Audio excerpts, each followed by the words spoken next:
எல்லா உயிர்களும் இன்புற்று வாழ்க என்னும் வள்ளல் பெருமகனாரின் வாக்கிற்கு இணங்க பசி என்ற ஒரு பசியின் முக்கியத்துவத்தை நமக்கு மிக சிறப்பாக உணர்த்தியவர் நம்முடைய தமிழர் வேளாண் முன்னோடி திரு ஞானப்பிரகாசம் ஐயா அவர்கள். ஐயா அவர்களுடைய கருத்துக்களை கேட்டு அதன்படி பசிதான் பிரதானம், அதுவே நமக்கு முக்கியம் என்ற ஒரு உணர்வை உணர்ந்து, ஒரு விதைக்குள் உள்ள பசிதான் அதனை மேலே நோக்கி பூமியில் இருந்து வளர்ந்து பூ பூத்து காய் காய்த்து கனியாக மக்களுக்கு பலன் தரக்கூடியதாக அமைகிறது என்று அடிக்கடி நம்முடைய ஞானப்பிரகாசம் ஐயா அவர்கள் பசியின் தன்மையை சொல்வார்கள். அந்த விதைக்குள் இருக்கக்கூடிய பசிதான் தூண்டி அதனை மேம்பட செய்கிறது என்பர். அவர்களுடைய சாகா கல்வி பல்வேறு கலந்துரையாடல் மூலம் ஐயா அவர்களுடைய வார்த்தைகளால் ஈர்க்கப்பட்டு மூலிகை மகேந்திரன் என்னும் தன்னுடைய பெயரையே பசி உணவு மகேந்திரன் என்று மாற்றி அமைத்து கொண்ட திரு பசி உணவு மகேந்திரன் ஐயா அவர்கள் நமக்கு இன்று பசி உணவு படைப்பின் ரகசியம் பற்றி சிந்தனை உரை வழங்க உள்ளார்கள். ஐயா அவர்கள் ராணிப்பேட்டை மாவட்டம் திமிரி அருகே விலாரி கிராமத்தில் பசி உணவு படைப்பு ஆசிரமம் ஒரு 1.5 ஆண்டுகளுக்கு முன்பாக நிறுவியுள்ளார்கள். அதனை நம்முடைய தமிழர் வேளாண் முன்னோடி திரு ஞானப்பிரகாசம் ஐயா அவர்கள் தான் துவக்கி வைத்தார்கள். திரு பசி உணவு மகேந்திரன் ஐயா அவர்கள் விவசாய குடும்பத்தை சேர்ந்தவர். மூலிகைகளை தேடும் முயற்சியில் இவர் பல்வேறு வகைப்பட்ட மூலிகைகளை இந்தியா முழுவதும் பல்வேறு மலை காடு என்று அனைத்து இடங்களிலும் அவரு என்னட்டு சொல்லும்போது, அம்மா என்னுடைய தோட்டம் இந்த இந்தியா முழுவதும் இருக்குமா, அதை பார்க்கணும்னா நீங்க ஃபிளைட்ல தான் வரணும்னாரு. என்னங்கய்யா அவ்வளோ பெரிய தோட்டம் வச்சிருக்கீங்களான்னா, ஆமாம்மா, இந்த இந்தியா முழுக்க இருக்கக்கூடிய மலைகளிலும் காடுகளிலும் நாம் தேடி மூலிகைகளை ஆராய்ந்து வருகிறேன் அப்படின்னு சொன்னார். அந்த பல்வேறு ஆராய்ச்சிகளுக்கு உட்படுத்து அதன் பயனை உணர்ந்து மக்களுக்கு பல்வேறு மருத்துவத்திற்கு பயன்படுத்துகிறார்கள். ஐயா அவர்கள் தற்போது வசிப்பது மறைமலை நகர். கடந்த 20 ஆண்டுகளாக மூலிகை ஆராய்ச்சி செய்து வருகிறார். இன்று நமக்கு பசி உணவு படைப்பின் ரகசியம் என்ற தலைப்பில் தன்னுடைய சிந்தனை உரையை வழங்க உள்ளார்கள். மிகச்சிறந்த நம்மை சிந்திக்க வைக்கக்கூடியதாக ஆழ்ந்த தெளிவான சிந்தனையாக இருக்கும் இந்த சிந்தனை உரை. பசி உணவு மகேந்திரன் ஐயா அவர்களை தமிழ் ஆனந்த யோக அருட்தொண்டர்கள் மற்றும் மெய்யன்பர்கள் அனைவரின் சார்பாகவும் வாழ்க வளமுடன் என்று அன்பும் மகிழ்வோடும் வாழ்த்தி வரவேற்கிறோம். அதற்கு முன்னதாக நம்முடைய தமிழர் வேளாண் முன்னோடி திரு ஞானப்பிரகாசம் ஐயா அவர் தன்னை பற்றி எடுத்து சொன்ன பிறகுதான் நான் என்னுடைய துவக்க உரையையே வழங்குவேன் என்று ஐயா அவர்கள் கேட்டுக்கொண்டதற்கிணங்க நமக்கு இன்று நம்மோடு ஞானப்பிரகாசம் ஐயா அவர்கள் இணைந்துள்ளார்கள். ஐயா அவர்களையும் மிகவும் அன்போடும் மகிழ்வோடும் வாழ்க வளமுடன் என்று வாழ்த்தி வரவேற்கிறோம். ஐயா தொடங்கலாம். ஐயா ஞானப்பிரகாசம். நன்றிங்க அம்மா. அனைவருக்கும் வணக்கம். நான் ஆன்ல தான் இருக்கேன். என்னுடைய தமிழ் ஆனந்த யோகம் அன்பர்கள் அனைவருக்கும் வணக்கம். ஒரு அற்புதமான மாலை பொழுதிலே மிக உயர்ந்த ஒரு உரை வீச்சு. அது உரை வீச்சுன்னு சொல்றதை விட உண்மை வீச்சுன்னு சொல்லணும். உண்மைதான் என்னைக்குமே உலகாலும். அந்த அடிப்படையில பசி உணவு படைப்பு ரகசியம். படைப்பினுடைய ரகசியம் எங்க இருக்கு அப்படின்னா, உணவுல இருக்கா பசியில இருக்கா அப்படின்னா, பசிங்கிற ஒண்ணு இல்லைன்னா படைப்பே இல்லை. பசியின் பின்னால்தான் படைப்பு வருது. பசிக்காக தான் உணவே வருது. பசி இல்லாத பொருள்கள் எல்லாம் உணவே எடுத்துக்கிறது இல்லை. ஆற்றல்ங்கிற ஒண்ணு உயிர்களுக்குள்ள வரும்பொழுது பசின்னு வருது. மற்றபடி வேற பொருள்களுக்குள்ள வரும்போது அது ஆற்றல் வருது.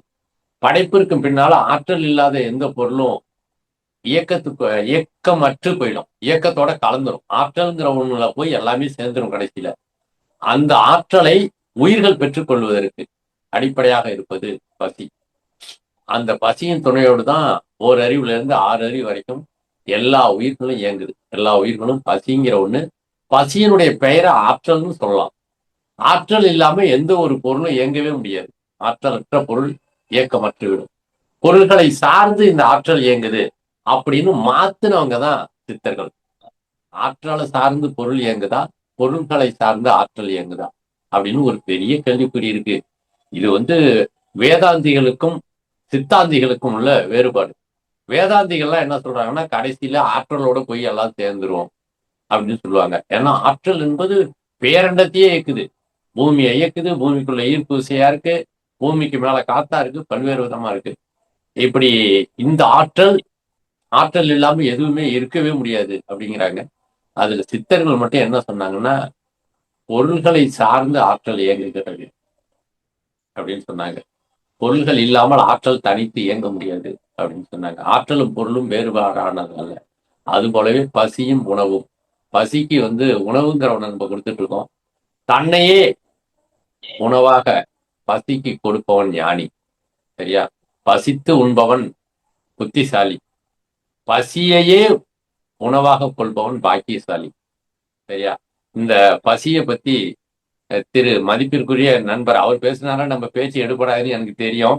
அதனால அவர் கொஞ்சம் நிறுத்திட்டு நான் பேச வந்திருக்கேன். 2 நிமிஷத்துல வீடியோங்க. நான் அப்படியே மிரண்டு போயிடுறேன். நல்லா பேசினா கொஞ்சம் வளவளன்னு பேசுற மாதிரி இருக்கும், இல்லைன்னா நிறைய கொட்டுறது மாதிரி இருக்கும். அப்படியே நறுக்கு தெரிச்ச மாதிரி பேசுறவர் எப்படிதான் கத்துக்கிட்டாருன்னு எனக்கே தெரியல.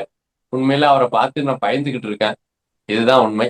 பசியை பத்தி சொன்ன உடனே அப்படியே மிரண்டு போயிட்டாரு அவர். ஏன்னா உண்மையில பசி என்பது இல்லை என்க அந்த ஞானம் விரிவடையும் பொழுது பேரண்டமே ஆற்றலுக்குள்ள இருக்கு.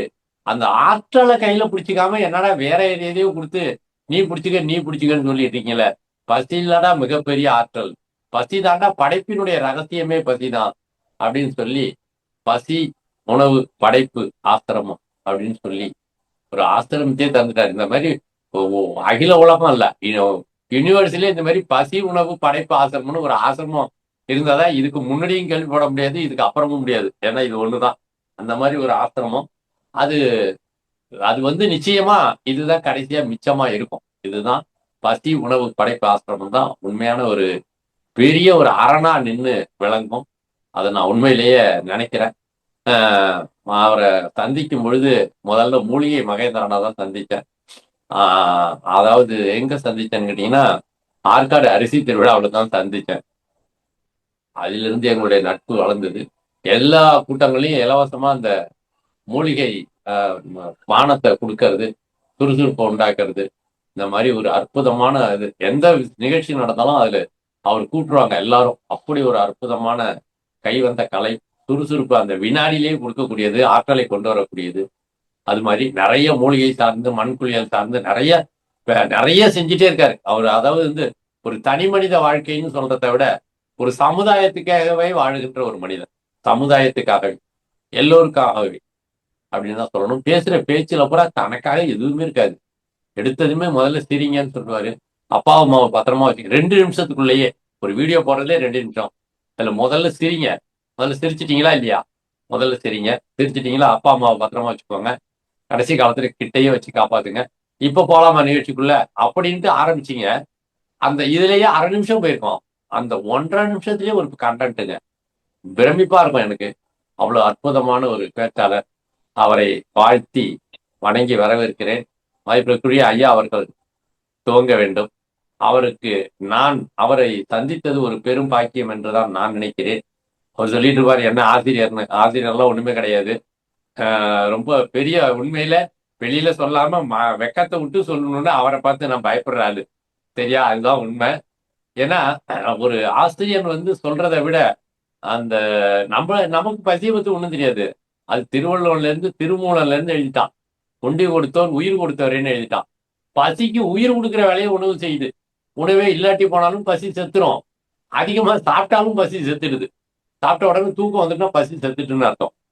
சாப்பாடே இல்லாட்டி போனாலும் பசி செத்துரும். அப்ப பசியை காப்பாத்துறது தான் ரகசியம். அததான் சொல்றாரு, பசி உணவு படைப்பு ரகசியம் அப்படின்னு சொல்றாரு. இந்த ரெண்டும் ஒன்னோட ஒண்ணு தொடர்புல இருக்கணும், இருந்தாதான் அப்படின்னு சொல்றாரு.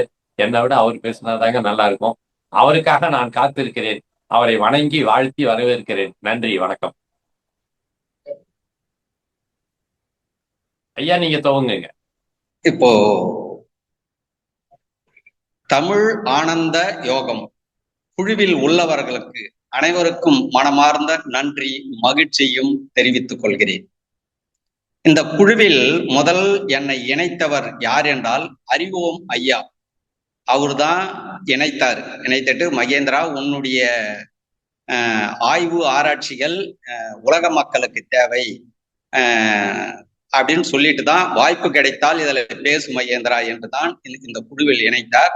அதனால ஐயாவுக்கு இணைத்ததால் இன்னைக்கு பேசுறதுக்கான வாய்ப்பு சூழல் இன்று அமைந்தது.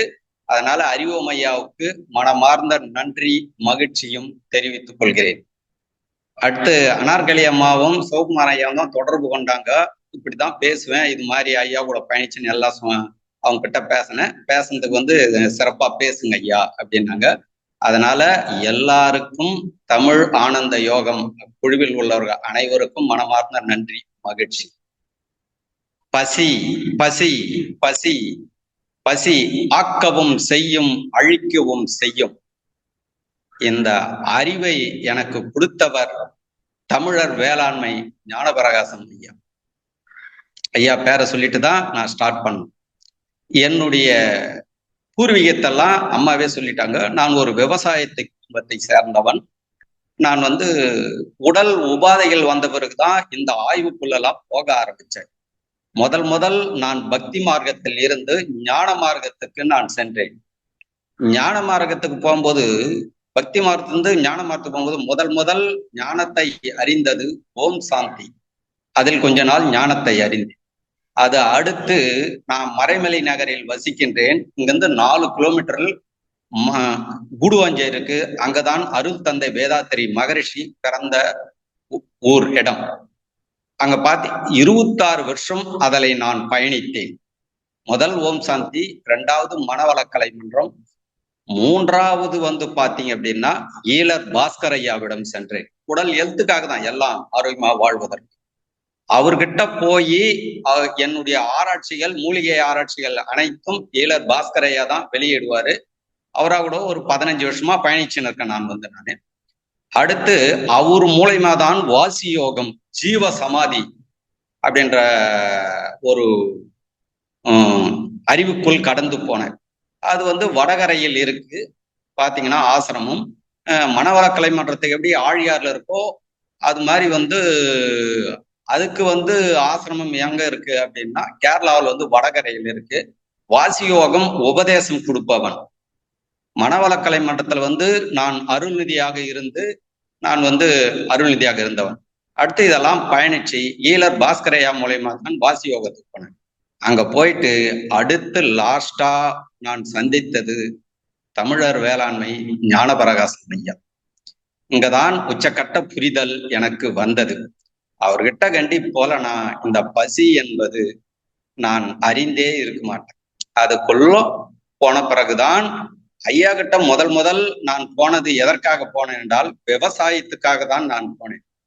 ஐயா இப்ப பாத்தீங்கன்னா ஒரு 10 ஆண்டு காலமாக பார்த்தா மழை அதிகமாக இருக்கு. 10 ஆண்டு காலத்திற்கு முன்பு பாத்தீங்கன்னா எல்லா ஏரிகளிலும் தண்ணி வறட்சியாக இருக்கும்.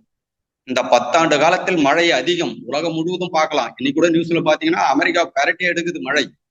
அப்போ இந்த அளவுக்கு மழை வருவதற்கு பல காரணங்கள்ல இங்க பாத்தீங்க அப்படின்னா தமிழர் வேளாண்மை ஞானபிரகாசம் முடியாது நீர் வேளாண்மையை கையில் எடுத்தார். உண்மையாவே எனக்கு தெரியாது. விவசாய குடும்பத்தை ஒரு 40 வருஷத்துக்கு 50 வருஷத்துக்கு முன்னாடி எல்லாம் வெறப்ப ஹைட்டா போட்டு வச்சிருந்தாங்க. ஆனா அது எல்லாம் சிதைத்துட்டாங்க இப்போ ஆனா ஐயா கிட்ட போன பிறகுதான் அந்த வெறப்பு உயர மழை நீர் நிக்கணும்ன்றத அவரு சொல்லி கொடுத்த பிறகுதான் அவர்கிட்ட நான் கடந்து போனேன். கடந்து போய் பயணிக்கும் போது விவசாயத்துக்காக தான், பாரம்பரிய விவசாயம் செய்வதற்காக தான் நான் போனேன். நம்மாழ்வாரா கூட பயணிச்சுன்னு இருக்கேன். நெல் ஜெயராமன் ஐயாவோட பயணிச்சிருக்கேன். சுபாஷ் பாலகரோட பயணிச்சேன். அடுத்து லாஸ்டா நான் ஞானபிரகாஷ் ஐயாவோட போய் அடைந்த பிறகு முழுமை புரிந்தது எனக்கு. ஓஹோ, உடம்ப ஆரோக்கியமா வச்சுக்கணும்னா இந்த பசி கிட்ட வரணும் அப்படின்றது அப்போ இந்த விவசாயத்தெல்லாம் பேசிக்கிட்டே இருக்கும்போது ஐயா அப்போ சாகா கல்வின்னு ஒண்ணு எடுத்தார். இப்போ உங்க எல்லாருக்கும் தெரியும், மனவளக்கலை மன்றம் மகரிஷிய முதல் நீங்க அறியறீங்க. என்ன ஒரு வேகத்துல இந்த ஆசிரமத்துக்குள்ள எப்படி வேகத்துல கத்துக்குனீங்க. எல்லாருக்குமே ஒரு இன்ட்ரெஸ்ட், அதுல நானும் ஒருவன். எனக்கு என்ன இன்ட்ரெஸ்ட் இருந்ததோ அதே இன்ட்ரெஸ்ட் தான் உங்களுக்கு இருந்திருக்கும். புரியுதுங்களா? அது மாதிரி நீங்க வந்து என்ன ஒரு வேகத்துல இருந்தீங்களோ அதே வேகத்தில் சாகா கல்விக்குள்ள போகணும். என்னது சாகா கல்வியா? என்ன பாடம் இப்படி நடத்துகிறாரே ஐயா? அதுலதான் இந்த பசியை பத்தி எங்களுக்கு புரிய வச்சார். அதுக்கு முன்னாடி வந்து நீர் வேளாண்மையை பத்தி நடத்துவார், விவசாயிகளை நடத்துவார், பசியை பத்தி பேசுவாரு. விதைக்குள் பசின்னு புரியல எங்களுக்கு வந்து அது. அப்போ வந்து சாகா கல்வின்னு எடுத்தார் பாருங்க, அதுலதான் புரிந்தது. அதுல வந்து சாகா கல்வி பேசிக்கின்னு வராரு டெலகிராம் குழுவுல. நான் வந்து 2 கையில் எடுத்தேன். இதுவரையிலும் நான் என்ன பண்ணேன்னா 1 மட்டுமே கையில் எடுத்தேன். ஐயா கிட்ட போன பிறகுதான் 2 கையில் எடுத்தேன். ஐயா கிட்ட என்ன கத்துக்கணும்னா, சாகா கல்வியில பசியை பத்தி தெரிஞ்சுக்கினேன். அந்த பசி பெருக வேண்டும் என்றால் நல்ல உணவை உண்ணால் பசி பெருகும் என்ற கத்துக்கினார். 2 சப்ஜெக்ட் எடுத்தேன் அவர்கிட்ட, ஐயா கிட்ட வந்து. இதுதான் ரொம்ப முக்கியமானது. அதுக்கு முன்னாடி ஒரு சப்ஜெக்ட் தான் பேசியிருந்தேன், எனக்கு உண்மையாவே தெரியாது. அப்ப சாகா கல்வி நடத்துறாரு. 140வது எபிசோடுன்னு நினைக்கிறேன். அந்த எபிசோட்ல வந்து பயங்கர இன்ட்ரெஸ்டா போகுது. சாகா கல்வின்னும் போது என்ன இன்ட்ரெஸ்ட் போகும், மரணமே இல்லாமல் வாழ போறோன்ற நிலையில அப்படியே பயங்கரமா எல்லாரும் வந்து அப்படியே கூர்ந்து கவனிக்கிறோம். ஒரு நாள் சப்ஜெக்டும் கூர்ந்து கவனிக்கிறோம் நாங்க. என்ன நாளைக்கு என்ன வரும், நாளைக்கு என்ன வரும், நாளைக்கு என்ன வரும். அப்ப 140வது எபிசோட்ல வந்து ஐயா வந்து மன வருத்தத்தோட ஒரு பதிவு செய்திருந்தார். நீங்களும் இப்போ டெலகிராம்ல பார்க்கலாம். இவ்வளவு எபிசோடு பேசியிருக்கேன், ஒருத்தரும் நீங்கள் கேள்வி கேட்கவில்லையே. உங்களுக்கும் அதனால் தான் சொல்லுகிறேன். நிகழ்ச்சி முடிந்ததும் இப்போ என்னை பத்தி நீங்க தெரிஞ்சுக்கின்னு இருப்பீங்க. குழுவில் ஒரு வாரம் நான் பயணிக்கிறேன் என்றால், ஒரு வாரமும் நான் பயணிக்கும் போது சிறப்பு விருந்தினரிடம் ஒரு கேள்வி கேட்டேன். ஏனென்றால் அந்த சிறப்பு விருந்தினருக்கு மரியாதை கொடுக்க வேண்டியது நம்மளுடைய கடமை. புரியுதுங்களா? அப்பதான் ஒரு இன்ட்ரெஸ்ட் இருக்கும். அப்ப ஐயா இவ்வளவு பேசுறாரு. எல்லாருமே ஐயா கிட்ட வந்து அவருடைய மாணவர்கள் விவசாயத்தை தெரிஞ்சுக்கினாங்க. புரியுதுங்களா? நீரை நிறுத்தி அதிகம் மழை வர வைத்தவர் அவரு. அது வந்து இதுலதான் போனாங்களோன்னா, ஆனா சாகா கல்வியில பசியை பத்தி பேசத்துல யாரும் கடந்து போகவில்லை. அதில் கடந்து போனவன் ஐயாவோட முதல் மாணவன் என்பதில் நான் மகிழ்ச்சி அடைகிறேன், பெருமை அடைகிறேன். அப்போ அந்த பதிவுல சொன்னாரு, நான் இதை நடத்தட்டுமா வேண்டாமா? ஒருத்தரும் கேள்வி கேட்கல, ஒருத்தரும் பதில் சொல்லல. நீங்க அப்போ உங்களுக்கு புரியலையா? புரியாத மாதிரி நடத்தனா, புரியாத மாதிரி கல்வியை நடத்துறதுக்கு வேஸ்ட். அப்ப நான் நடத்துறத நிறுத்திட்டுமான்ற மாதிரி ரொம்ப வருத்தத்துடன் பேசினார். அவருடைய நீண்ட நாள் ஆராய்ச்சி அதுல வந்து புரிஞ்சு கேள்வி கேட்கலன்னா எல்லாருமே திணறாங்க. அதுல வந்து ஏன்னா பாடம் அப்படி இருக்கு. ஏன்னா சாகா கல்வி அது வந்து விவசாயத்துல ஈஸி, இது வந்து ரொம்ப டப்பா இருக்குது பாடம். அப்போ அந்த எபிசோட்ல கேட்கும் பொழுது நான் வந்து நிறுத்திடலாம் கூட இருக்கிறன்ற மாதிரி ஒரு எமோஷன் பதிவு செஞ்சார். இவ்வளவு எபிசோட் நான் நடத்திருக்கேன், ஒருத்தர் கூட நீங்க பாஸ் ஆகலையா அப்படின்ற வார்த்தை லாஸ்டா பதிவு செய்தார். இன்னும் அதுல இருக்கும். அப்பதான் மனதாரை கண்ணை மூடி உறுதிமொழி எடுத்தேன். ஐயா, ஒருவன் பாஸ் ஆகிவிட்டான். மூலிகை மகேந்திரன் என்பவன் பாஸ் ஆகிவிட்டான். இவன் ஒருவன் போதும். உங்கள் கையில் இருக்கும் விதையை வாங்கி விதைப்பதற்கு தயாராக இருக்கிறேன். பசி என்ற விதையை பூமியில் நான் விதைப்பேன். உங்களுடைய உறுதுணையோடும் உங்களுடைய ஆலோசனையோடும் நான் இந்த விதையை விதைப்பேன் என்று அன்றுதான் அந்த எபிசோடு கேட்டு நான் உறுதிமொழி எடுத்தேன். ஒருவன் பாஸ் ஆயிட்டான், நீங்கள் கவலைப்படாதீர்கள், நீங்கள் வெற்றி பெற்று விட்டீர்கள். நீங்க வந்து தோல்வி என்பது இல்லை, வெற்றியை நீங்கள் அடைந்து விட்டீர்கள். ஒருவனை பாஸ் ஆக்கிட்டீங்க, உலகம் முழுவதும் இந்த விதையை விதைப்பான். இந்த விதை விழுந்து முளைத்து வளர்ந்து அறுவடை ஆகும் பொழுது அனைவரும் அந்த உணவை சாப்பிட்டு நலமோடு வாழ்வார்கள் அப்படின்னு வந்து அன்றுதாங்க அந்த உறுதிமொழி எடுத்துட்டு அதற்குள் அப்பதான் அந்த கல்விக்குள் உள்ள கடந்து செல்லுகிறேன். பசி பசி பசி பசி பசி பசி என்றால் என்ன அப்படின்னு உள்ள கடந்து போகும்போது ஐயாவிடம் 2 தலைப்பை நான் எடுத்தேன். அந்த தலைப்பு கண்டி ஐயா நடத்தவில்லை என்றால் கண்டிப்பாக நான் பாஸ் ஆகியிருக்க முடியாது. பசி, ஒன்றிலிருந்து ஒன்று உருமாற்றம் நடப்பதே பசி. அதற்கு என்ன சொன்னார்? விதைக்கு பசி இருக்கிறது, பில் ஆடாக மாறுகிறது, ஆடு புலியாக மாறுகிறது. புலி பாம்பாக மாறுகிறது. மலைப்பாம்பு வந்ததுன்னா புலியை சாப்பிட்டு முடியிடுது. அப்போ பசி உருமாற்றம் செய்குதுன்ற ரகசியத்தை கொடுத்ததும் அப்படியே பிரமிச்சு போன நான், அப்படியே மிரண்டு போன நான். அப்படி ஒரு கல்வி போதிக்கிறாரு அப்படின்னு அது போதிச்சார். புரியுங்களா? அப்புறம் அதில் ஒரு நுட்பமா கடந்து உள்ள போய் பசிக்குள்ள போய் ஆராய்ச்சி செய்ய ஆரம்பிச்சேன்.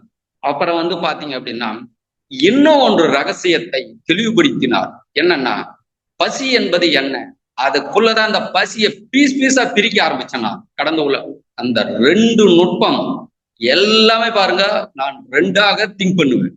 ஐயா கிட்ட 2 சப்ஜெக்ட் எடுத்தேன். உருமாற்றம் செய்வதே பசின்னு ஒரு சப்ஜெக்ட் ஐயா கிட்ட இருந்து எடுத்தேன். அடுத்து மரத்தை பத்தி, ஆலமரத்தை பத்தி விளக்கம் கொடுத்தார். அது வரலும் உண்மையாவே எனக்கு தெரியாதுங்க. ஆலமரம் சிறிய விதைக்குள் பசி இருக்கிறது, அந்த பசிக்குள்ள அந்த ஆலமரம் இருக்குதுன்னு சொன்னார். அப்படியே பிரமிச்சு போனேன். கண்ணுக்கே தெரியவில்லை அதுக்குள்ளோ இவ்வளவு பெரிய மரம் இருக்கா. அப்போ அதுல ஒரு பாயிண்ட கொடுத்தார். ஒரு மரம் வளர்ந்து வருகிறது, அந்த மரம் முழுவதும் அந்த விதையில் இருந்த பசி அந்த மரம் முழுவதும் பரவி இருக்கிறது. ஒரு கிளை மட்டும் உடைந்து கீழே விழுந்தால் பசி அந்த கிளைக்குள் இல்லை, அந்த கிளை காய்ந்து மக்கிவிடும் என்று சொன்னார். இதுதாங்க பெரிய ரகசியம். இங்கதான் பிடிச்சேன். இங்கதான் நோய்களுக்கு பிடிச்சேன் நான். உடலில் ஏன் நோய் வருகிறது என்ற அந்த ஒன்று போதும். அப்போ பசி எங்கை தடைபடுகிறதோ அது நோய்கள், அந்த இடம் செயலிழக்காது என்று நான் கண்டுபிடித்தேன். அதுக்கு அற்புதமா உதவி செய்தது. அப்ப ஐயா கிட்ட 2 பாயிண்ட எடுத்தேன். ஒரு மரத்திலிருந்து அந்த கிளை உடைந்து விழுகிறது, அது மட்டும் காய்கிறது, மீதி மரமெல்லாம் பச்சை நிறத்தில் இருக்கு. அப்ப மீதி எல்லா மரத்திலையும் என்ன இருக்கு என்றால் பசி இருக்கிறது, அந்த கிளையில் மட்டும் பசி இல்லை. பசி தடைப்பட்டதும் அடுத்த செகண்டே அந்த இலை காய்கிறது, அதில் உள்ள பூக்கள் காய்கிறது, அதில் உள்ள பட்டைகள் காய்கிறது, அனைத்தும் காய்ந்து விடுகிறது. அப்போ பசிதான் ஆதி நிலையன். அதில் தான் புரிஞ்சுக்கின்னு அந்த மன நிறைவோட கொஞ்ச நாள் கழிச்சு ஐயாவிடம் தொடர்பு கொண்டு நான் பேசினேன். ஐயாவுக்கு ஞாபகம் இருக்கலாம், இல்ல மறந்தும் இருக்கலாம். ஏன்னா ஐயாவுக்கு நிறைய வேலை பணிகள், அதனால மறந்திருக்கலாம். கொஞ்ச நாள் கழிச்சு ஐயா கிட்ட நான் பேசினேன். ஐயா, நான் 20 நிமிடம் எனக்கும் ஐயாவுக்கும் உரையாடல். அப்போ ஐயா, நான் இந்த பசியை பத்தி பேச போறேங்க ஐயா. நீங்க உங்க கையில வந்ததில் தான் நான் இந்த பசியை கத்துக்கினேன். இல்ல அப்படின்னா நான் பசியை பத்தி தெரிஞ்சிருக்காது எனக்கு. அதனால இந்த பசியை பத்தி நான் பேச போறேங்க ஐயா அப்படின்னு சொன்னேன். அடுத்த செகண்டே ஐயா அனுமதி கொடுத்தார். ஐயா கிட்ட என்னன்னா 2 எனக்கு கொடுத்தார். என்னன்னா, நீ உன்னுடைய உணர்வு பிரகாரம் நீ பேசு, நான் பேசியது போல் நீ பேச வேண்டாம். நீ பசியை எந்த அளவுக்கு உணர்ந்தாயோ அந்த அளவுக்கு பசியை முன்னிறுத்தி பேசு என்று சொன்னார். புரியுங்களா? அடுத்து எந்த விதமான கண்டிஷனையும் எனக்கு போட்ட. எனக்கு கொடுத்த 2 சுதந்திரம் என்னன்னா, எதை ஒன்னாலும் நீ பேசு, பசியை முன்வை. ஒன்று. இன்னும் ஒன்று, நீ இப்படிதான் பேச வேண்டும், நான் பேசியது போலே நீ பேச வேண்டும் என்று எனக்கு அந்த கட்டளை போடல. உன்னுடைய பசி உணர்வு என்ன சொல்லுகிறதோ அதற்கு ஏற்றவாறு நீ கிளாஸ் எடு அப்படின்னு ஒரு 20 நிமிஷம் பேசிட்டு ஐயா கிட்ட அனுமதி பெற்றுக்குந்தான் அந்த பசின்றது பேச ஆரம்பிச்சேன். அதுக்கு முன்னாடி வரல நான் பசியை பத்தி பேசணும். ஐயாவுக்கு நினைவுகள் வரும்னு நினைக்கிறேன். ஐயா ஆமா மகேந்திரன் ஒரு முறை பேசணும் அப்படின்னு. அப்போ ஐயா இந்த அளவுக்கு நான் பசிக்குள் கடந்து போனதற்கு ஐயா எனக்கு சுதந்திரம் கொடுத்தாருங்க. புரியுதுங்களா? அந்த சுதந்திரம் தான் இன்னைக்கு அவர்கிட்ட கத்துக்கினது நான் என்னன்னா, அதே போல் என்னுடைய மாணவர்களுக்கு அவர்கிட்ட நான் என்ன கத்துக்கணும் அதே தான் என்னுடைய மாணவர்களுக்கு முழு சுதந்திரம் கொடுப்பேன். எந்த விதமான 2 தான் எடுக்கணும், பசி உணவு. அதுக்கு மேல உங்களுடைய பசி உணர்வு என்ன சொல்லுதோ அதற்கு ஏற்றவாறு நீங்க கிளாஸ் எடுங்கன்னு இப்ப எடுத்துன்னு வரேன். இதுதான் நான் ஐயா கிட்ட அறிந்த உண்மை ஆதி நிலை. இது அதனால ஐயாவுக்கும் மனமார்ந்த நன்றி மகிழ்ச்சி தெரிவிச்சுக்கிறேன். அதனால அடுத்து அறிவம் ஐயாவுக்கும் நான் நன்றி மகிழ்ச்சியை தெரிவிச்சுக்கிறேன். அப்புறம் தமிழ் ஆனந்த யோகம் குழுவில் உள்ளவர்களுக்கு அனைவருக்கும் மகிழ்ச்சியை நான் தெரிவித்துக் கொள்கிறேன். சரி, இப்போ நிகழ்ச்சிக்குள்ள போயிடலாம். சரி, எல்லாரும் சிரிச்சிடுங்க. சிரிக்க வைத்து சிந்திக்க வைப்போம், சிந்திக்க வைத்து சிரிக்க வைப்போம். எல்லாரும் சிரிச்சிடுங்க. ஒரு 3 பேர் மட்டும் சிரிக்காதீங்க, நீங்களும் சிரிச்சிடுங்க. ரொம்ப சீரியஸா இருக்கக்கூடாது. சிரிக்க வைத்து ஆழ்ந்து சிந்திக்க மகிழ்ச்சியா இருக்கும். எந்த நுட்பங்களையும் நான் ஐயாவிடம் ஐயா எல்லாருமே சிரிக்க வைப்பார். ஐயாவோட நிகழ்ச்சியில் ஒருத்தர் கூட தூங்க முடியாது, தூங்க விட மாட்டார்.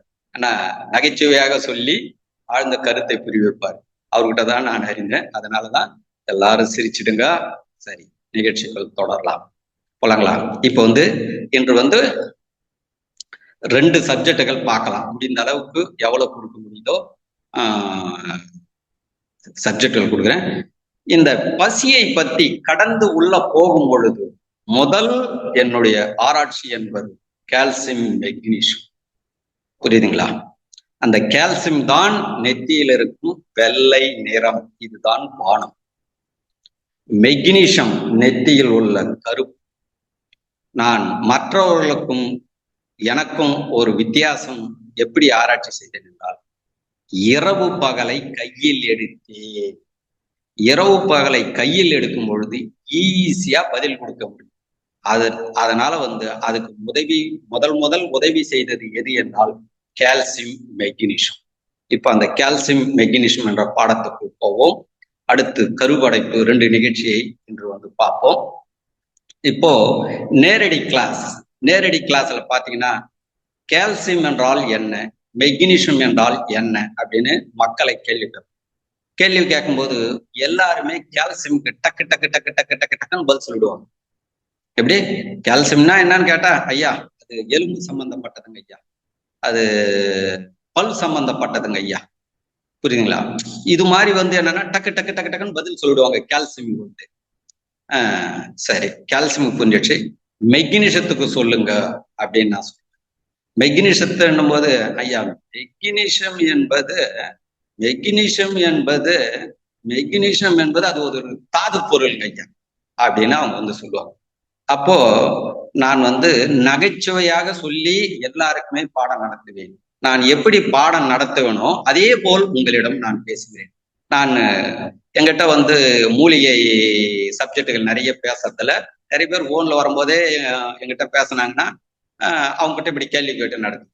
அப்ப என்னன்னா, மெக்னீசியம் என்பது ஒரு மினரல் சத்து, தாது பொருள் அப்படின்வாங்க. நான் சொல்லுவேன், நான் ஆடு மேய்க்கிறவன், மாடு மேய்க்கிறவன், எனக்கு அது புரியல, இங்கிலீஷ்ல சொல்றீங்க, எனக்கு தமிழ்ல சொல்லுங்க. இப்போ இதுக்கு மட்டும் தமிழ்ல சொன்னீங்கல்ல, கால்சியம் பல்லுன்னு சொன்னீங்க, எலும்புன்னு சொன்னீங்க, அப்ப மெக்னீசியம்னா என்னன்னு தமிழ்ல சொல்லுங்க அப்படின்னு நான் சொல்லுவேன். நான் ஆடு மேய்க்கிறேன், மாடு மேய்க்கிறேன், நான் படிக்காதவன், உண்மையாவே சொல்றேங்க. நான் 5வது தாங்க படிச்சுக்கிறேன். புரியுதுங்களா? 5வது தான் படிச்சிருக்கேன். விஞ்ஞான கல்வி 5வது. அதே போல் உங்களுக்கு இன்னொன்னு சொல்லிடுறேன். நான் பேசுவது அனைத்தும் பாத்தீங்க அப்படின்னா படைத்தது நோக்கி இருக்கும் பொழுது புரியும். விஞ்ஞான பூர்வமா என்னை கேள்வி கேட்காதீங்க. உண்மையாகவே எனக்கு தெரியாது, செல்போன் கூட அதிகம் நோண்ட தெரியாது. புரியுங்களா? படைப்பின் பிரகாரம் விளக்கம் கொடுப்பேன். அதுக்கு இரவு பகலை கையில் எடுப்பேன். கால்சியம் மெக்னீசியத்தை கையில் எடுத்து நான் விளக்கம் கொடுப்பேன். 5வது தான் படிச்சிருக்கேன். அதை அவங்க கிட்ட சொல்லுவேன், நான் 5வது தான் படிச்சிருக்கேன், அதனால எனக்கு புரியுற மாதிரி சொல்லுங்க. அப்ப இப்படி அப்படின்னு சொல்லிட்டு, ஐயா நீங்களே சொல்லுங்க அப்படின்னு. அது மாதிரி அதே போல் நிகழ்ச்சியை நடத்துகிறேன். இப்போ கல்வியில 2 கல்வி இருக்கு. படித்த கல்வி ஒன்று இருக்கு, படைத்த கல்வி ஒன்று இருக்கு. படித்த கல்வி பேசுவது படித்தவருக்கு மட்டும் புரியும், படிக்காதவருக்கு புரியாது. படைத்த கல்வி பேசுவது படித்தவருக்கும் புரியும், படிக்காதவருக்கும் புரியும். இதுவே ஆதி கல்வி அப்படின்னு சொல்லுவாங்க. ஐயா இந்த கோர்வையே நல்லா இருக்குதுங்க ஐயான்னு பல பேர் பதிவு பண்ணுவாங்க. அது புரியுதுங்களா? அப்ப என்னன்னா, படைத்த கல்வியை நான் பேசுகிறேன் அப்படின்னு சொல்லிட்டு, நீங்கள் கால்சியம்னா என்ன, மெக்னீசியம்னா என்னன்னு கேட்டதுக்கு நீங்க என்ன, தாது பொருள் நீங்க, எலும்பு நீங்க, மினரல் சத்து நீங்க. இப்போ படைத்த கல்வி எனக்குள் நான் உணர்ந்ததை சொல்லுகிறேன். உங்களுக்கும் நிகழ்ச்சிக்குள் போவதற்கு முன்பு ஒரு பதிவு செய்கிறேன். இப்போ அடுத்தடுத்து வரப்போற சப்ஜெக்டுகள்லாம் ஒரு சிலது நீங்கள் அறிந்திருக்கலாம், ஒரு சிலது நீங்கள் அறியாமல் இருப்பீர்கள். அது அறியாமல் இருப்பதால், இது புதுசாக இருப்பதால் இவர் ஏதோ புரியாதது பேசுகிறார் என்று நீங்கள் புரிந்து கொள்ளாதீர்கள். புரிவதற்கு முயற்சி எடுங்கள். இல்லை என்றால் உங்களுக்குள் நீங்கள் அகத்தாய்வு செய்யுங்கள், ஆய்வு செய்யுங்கள். இப்போ நம்ம தமிழே பேசிக்கிறோம். திடீர்னு ஒருத்தர் ஹிந்தியில பேசினா நமக்கு புரியாது. நமக்கு புரியலன்றதுக்காக அவர் பேசுறது வேஸ்ட்னு சொல்ல முடியாது. அவர் ஏதோ ஒண்ணு சொல்லுகிறார், புரியலை. அப்போ அந்த ஹிந்தி பேசுற ஆளா கூட பழகி பழகி பழகி இந்தியை தெரிந்து கொண்டால் ஒரு நேரம் அவர் பேசுவது நமக்கு புரியுதில்ல. அதே போல் இந்த நிகழ்ச்சியிலையும் நீங்கள் அது மாதிரி வாங்கள். நான் சொல்லுவது விஞ்ஞானத்தையும் கடந்து போகும், புரியுதுங்களா? அதுல கொஞ்சம் புரியாது. ஆனா கண்டிப்பாக உங்களுடைய உடலில் உள்ள பசி கரெக்டா 1 வருடம், இந்த ஜனவரி 1 நிகழ்ச்சியை துவங்குகின்றோம். அடுத்த ஜனவரி 1க்குள் கரெக்டா 1 வருஷம் உடலில் ரசாயன மாற்றங்களே வேற மாதிரி 1 வருஷம் கழிச்சு ஒரு முடிவுக்கு வருகிறது. உலகத்தில் உங்களை ஒருத்தராலையும் ஏமாற்ற, என்னையும் ஐயாவையும் அப்படிதான் தெளிவாக பதில் சொல்லும். அதே போல் உங்களை ஒருத்தரும் ஏமாற்றவே முடியாது, தெளிவா இருப்பீங்க. அதே போல் 2வது செயலையும் செய்வீர்கள். என்ன தெரியுங்களா? நீங்கள் யாரையும் ஏமாற்ற, இந்த 2 ஹார்மோன்கள் கண்டிப்பாக சுரக்கும். இது கடந்து போனதால சொல்றேன். சரி, இது புரிந்துங்க. இந்த புரிதலோட பயணிங்கள். இன்றே ஒரு சில உங்களுக்கு சந்தேகங்கள் வரும். அந்த சந்தேகங்களை நீங்க ஆழ்ந்து சிந்திங்கள். புரிந்தால் எடுத்துக்கொள்ளுங்கள், புரியவில்லை என்றால் இதை விட்டு விடுங்கள். புரிந்ததில் பயணித்துக் கொள்ளுங்கள். புரியுதுங்களா? இப்போ கால்சியம் மெக்னீசியத்தை விளக்குகிறேன். கால்சியம் என்பது ஆண், மெக்னீசியம் என்பது பெண். உலகத்துல இருக்கிற 800 கோடி பேருக்கும் புரியல இது. இதாங்க படைத்த கல்வி. கால்சியம் என்பது ஆண், மெக்னீசியம் என்பது பெண். கால்சியம் என்பது பகல், மெக்னீசியம் என்பது இரவு. கால்சியம் என்பது வெப்பம், மெக்னீசியம் என்பது குளிர்ச்சி. புரியுதுங்களா? கால்சியம் என்பது சூரியன், மெக்னீசியம் என்பது சந்திரன். கால்சியம் என்பது உடலில் சூரிய நாடி, மெக்னீசியம் என்பது சந்திர நாடி. கால்சியம் என்பது உடம்புல வெள்ளணுக்கள், மெக்னீசியம் என்பது சவுப்பணுக்கள். புரிஞ்சுதுங்களா? ஒரு ஆணுடைய உயிராற்றலை இப்பொழுதும் சொல்லுகிறேன். இது புரியவில்லை என்றால் விஞ்ஞானத்தையும் கடந்து போகும். ஆழ்ந்து நீங்க சிந்திங்க. கண்டிப்பாக உங்களுடைய உடல் உங்களுக்கு கண்டிப்பாக விளக்கும். ஆனா கொஞ்சம் கடந்து உள்ள போனோம். ஆணுடைய உடலில் விந்தில் கால்சியம் 51 இருந்தால் மெக்னீசியம் 49 மாறிவிடும். அது கண்டிப்பாக ஆண் குழந்தையாக பிறக்கும். ஆணுடைய உயிராற்றலில் மெக்னீசியம் 51 இருந்தால் கால்சியம் 49 மாறிவிடும். அது கண்டிப்பாக பெண் குழந்தையாக பிறக்கும். 50 கால்சியம் 50 மெக்னீசியம் இருந்தால் அது திருநங்கையாக. திருநங்கை என்ற பாடத்தை நான் நடத்துவதில்லை, ஆனால் புரிந்து கொள்ளுங்கள். அது நமக்கு வேண்டாம். நம்ம ஆரோக்கியமாக வாழ்வதற்கு மட்டும் நம்ம பேசுவோம். புரியுங்களா? அப்போ ஆணுடைய உயிராற்றலில் விந்தில் உயிருக்குள் வெப்பம் அதிகமானால் ஆண் குழந்தை பிறக்கும், குளிர்ச்சி அதிகமானால் பெண் குழந்தை பிறக்கும். அது ஆட்டோமேட்டிக்காவே அது மாறிக்கும். 51 40. அப்ப வெப்பம் அதிகமானால் குளிர்ச்சி குறைந்து விடும். 51 வெப்பமானால் 49 குளிர்ச்சியாக மாறிவிடும். குளிர்ச்சி 51 வந்தால் வெப்பம் 49 மாறிவிடும். இதுதான் ஆண் குழந்தை, பெண் குழந்தை.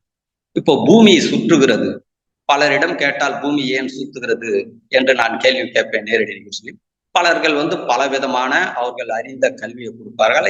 எதையுமே நான் உலகத்தில் மற்றவங்கள் நடத்துவதை தவறு என்றே நான் சொல்ல மாட்டேன். எனக்கு இந்த பசி உணர்த்தியதை உங்களுக்கு நான் பகிர்ந்து கொள்ளுவேன். அதை நீங்கள் ஆய்வு எடுக்கலாம். முடிந்தால் எடுத்துக்கொள்ளுங்கள், இல்லை என்றால் விட்டு விடுங்கன்னு சொல்றேன். அப்போ பூமி ஏன் சுத்துகிறது அப்படின்னு பாத்தீங்கன்னா, பகல் முழுவதும் கால்சியம் என்ற ஒரு ஆற்றல் பூமியில் கொட்டி கொண்டிருந்தால் ஆண் தன்மையே பெருகி கொண்டிருக்கும். ஆண் குழந்தைகளாக பிறக்கும். ஆண் குழந்தைகள் அதிகம் பிறந்துவிடும் என்று பூமி தன்னை தானே சுத்தி கொண்டு இரவை கொண்டு வரும் குளிர்ச்சி. குளிர்ச்சியை கொட்டும் பொழுது பெண் தன்மை பெருகும். இப்ப பெண் தன்மை அதிகமாயிட்டா பெண் குழந்தையாவே பிறக்கும், ஆண் குழந்தை பிறக்காது என்று மறுநாள் காலையில் சூரியனை கொண்டு, மறுநாள் இரவு மறுநாள் இரவு வந்து குளிர்ச்சியை கொண்டு வரும். அப்ப என்ன அப்படின்னா, பூமி சுத்துவதால் ஆண் தன்மையும் பெண் தன்மையும் சமநிலை செய்கிறது. புரியுதுங்களா? பூமி சுத்துவதால் என்ன நடக்கிறது? ஆண் தன்மையும் பெண் தன்மையும் சமநிலை செய்கிறது. 800 கோடி பேர்கள் என்றால் 400 கோடி பேர்கள் ஆண்கள், 400 கோடி பேர் பெண்கள். புரியுதுங்களா? இதுவே என்னுடைய படைப்பு என்று என்னுடைய அன்னை ஆதி பூமி தாய் மண்ணில் படித்த கல்விங்க. இது வந்து என் நிலத்தில் இருந்த மண் கொடுத்த கல்வி. இதை உலக மக்களுக்கு போதிடா என்று இதற்காக நான் சுற்றுகிறேன். அதில் ஐயா சொன்னார் பாருங்க, மண் குளியல் போட்டுவிட்டு மண்ணை தேய்த்து விட்டு மண்ணினிடம் நான் படித்தேன். பூமி தாய் விளக்குனதுங்க. இது வந்து பூமி சுத்துவதால் ஆண் தன்மையும் பெண் தன்மையும் சமநிலையாகிறது. இதுதாங்க. புரியுதுங்களா? இப்போ இந்த கல்வி எல்லாருக்கும் புரியுதில்லை. ஆண் குழந்தை பெண் குழந்தை பிறப்பதை பத்தி எளிமையா இருக்குல்ல, இப்ப எல்லாருக்குமே இது இதுதாங்க என்னுடைய ஆராய்ச்சிக்கு முதல் உதவி செய்தது இந்த கால்சியம் மிஷன். அதுக்கு எனக்கு உறுதுணையாக இருந்தது என்னுடைய ஆதி தாய். நெற்றியில் இருக்கும் கருப்பு பூமி. பசி என்பது வானம், உணவு என்பது பூமி. ஆதி தாய் தந்தையை தான் பசி உணவுன்னு நான் வந்து வச்சுக்கிறேன். இதுதான் என் ஆதி தந்தையை வெள்ளை நிறத்தில் சுமக்கிறேன், என்னுடைய தாய் கருப்பு நிறத்தில் நான் சுமக்கிறேன். இதைதான் எனக்கு இன்சிலாக நான் சொல்றேன். புரிஞ்சுதுங்களா? ஒரு புரிதலுக்கு வந்து இப்போ வந்து ஆண் குழந்தை பெண் குழந்தை பிறக்கிறத வந்து புரிந்து கொண்டீர்கள். அடுத்து கருப்படை. இப்பொழுதும் நான் சொல்லுகிறேன், கருவடைப்பு ஆழ்ந்து கடந்து உள்ள போக வேண்டும். புரியுதுங்களா? பல பேருக்கு சந்தேகங்கள். இப்பவே சொல்கிறேன், சந்தேகம் வரும். அந்த சந்தேகத்தை தூக்கி போட்டுறாதீங்க. நீங்கள் ஆய்வில் வைத்துக் கொள்ளுங்கள். உங்கள் உடலில் உள்ள பசியிடம் பதிவு செய்யுங்கள்.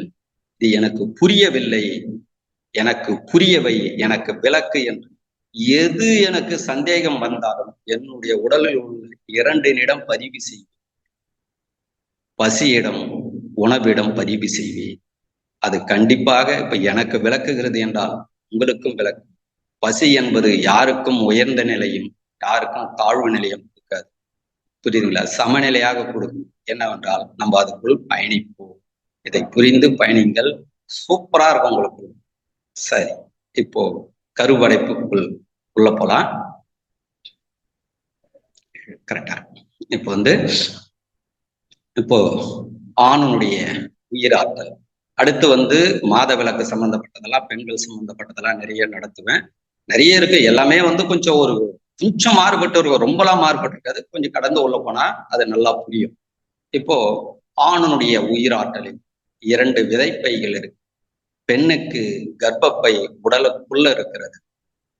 புரியுதுங்களா? ஆணுக்கு வந்து உடலுக்கு வெளியே இருக்கு. புரியுதுங்களா?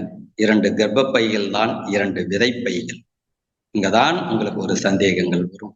இப்பொழுது ஒரு விதைப்பையில் லெப்ட் சைட்ல இருக்கும் விதைப்பையில், ரைட் சைட்ல இருக்கும் விதைப்பையில், லெப்ட் சைட்ல இருக்கும் விதைப்பையில் பெண் குழந்தை வடிவமைக்கப்படும். ரைட் சைட்ல இருக்கிற விதைப்பையில் ஆண் குழந்தை வடிவமைக்கப்படும். இப்போ உச்சகட்ட இன்பம் வருகிறது ஒரு ஆணுக்கு. புரியுதுங்களா?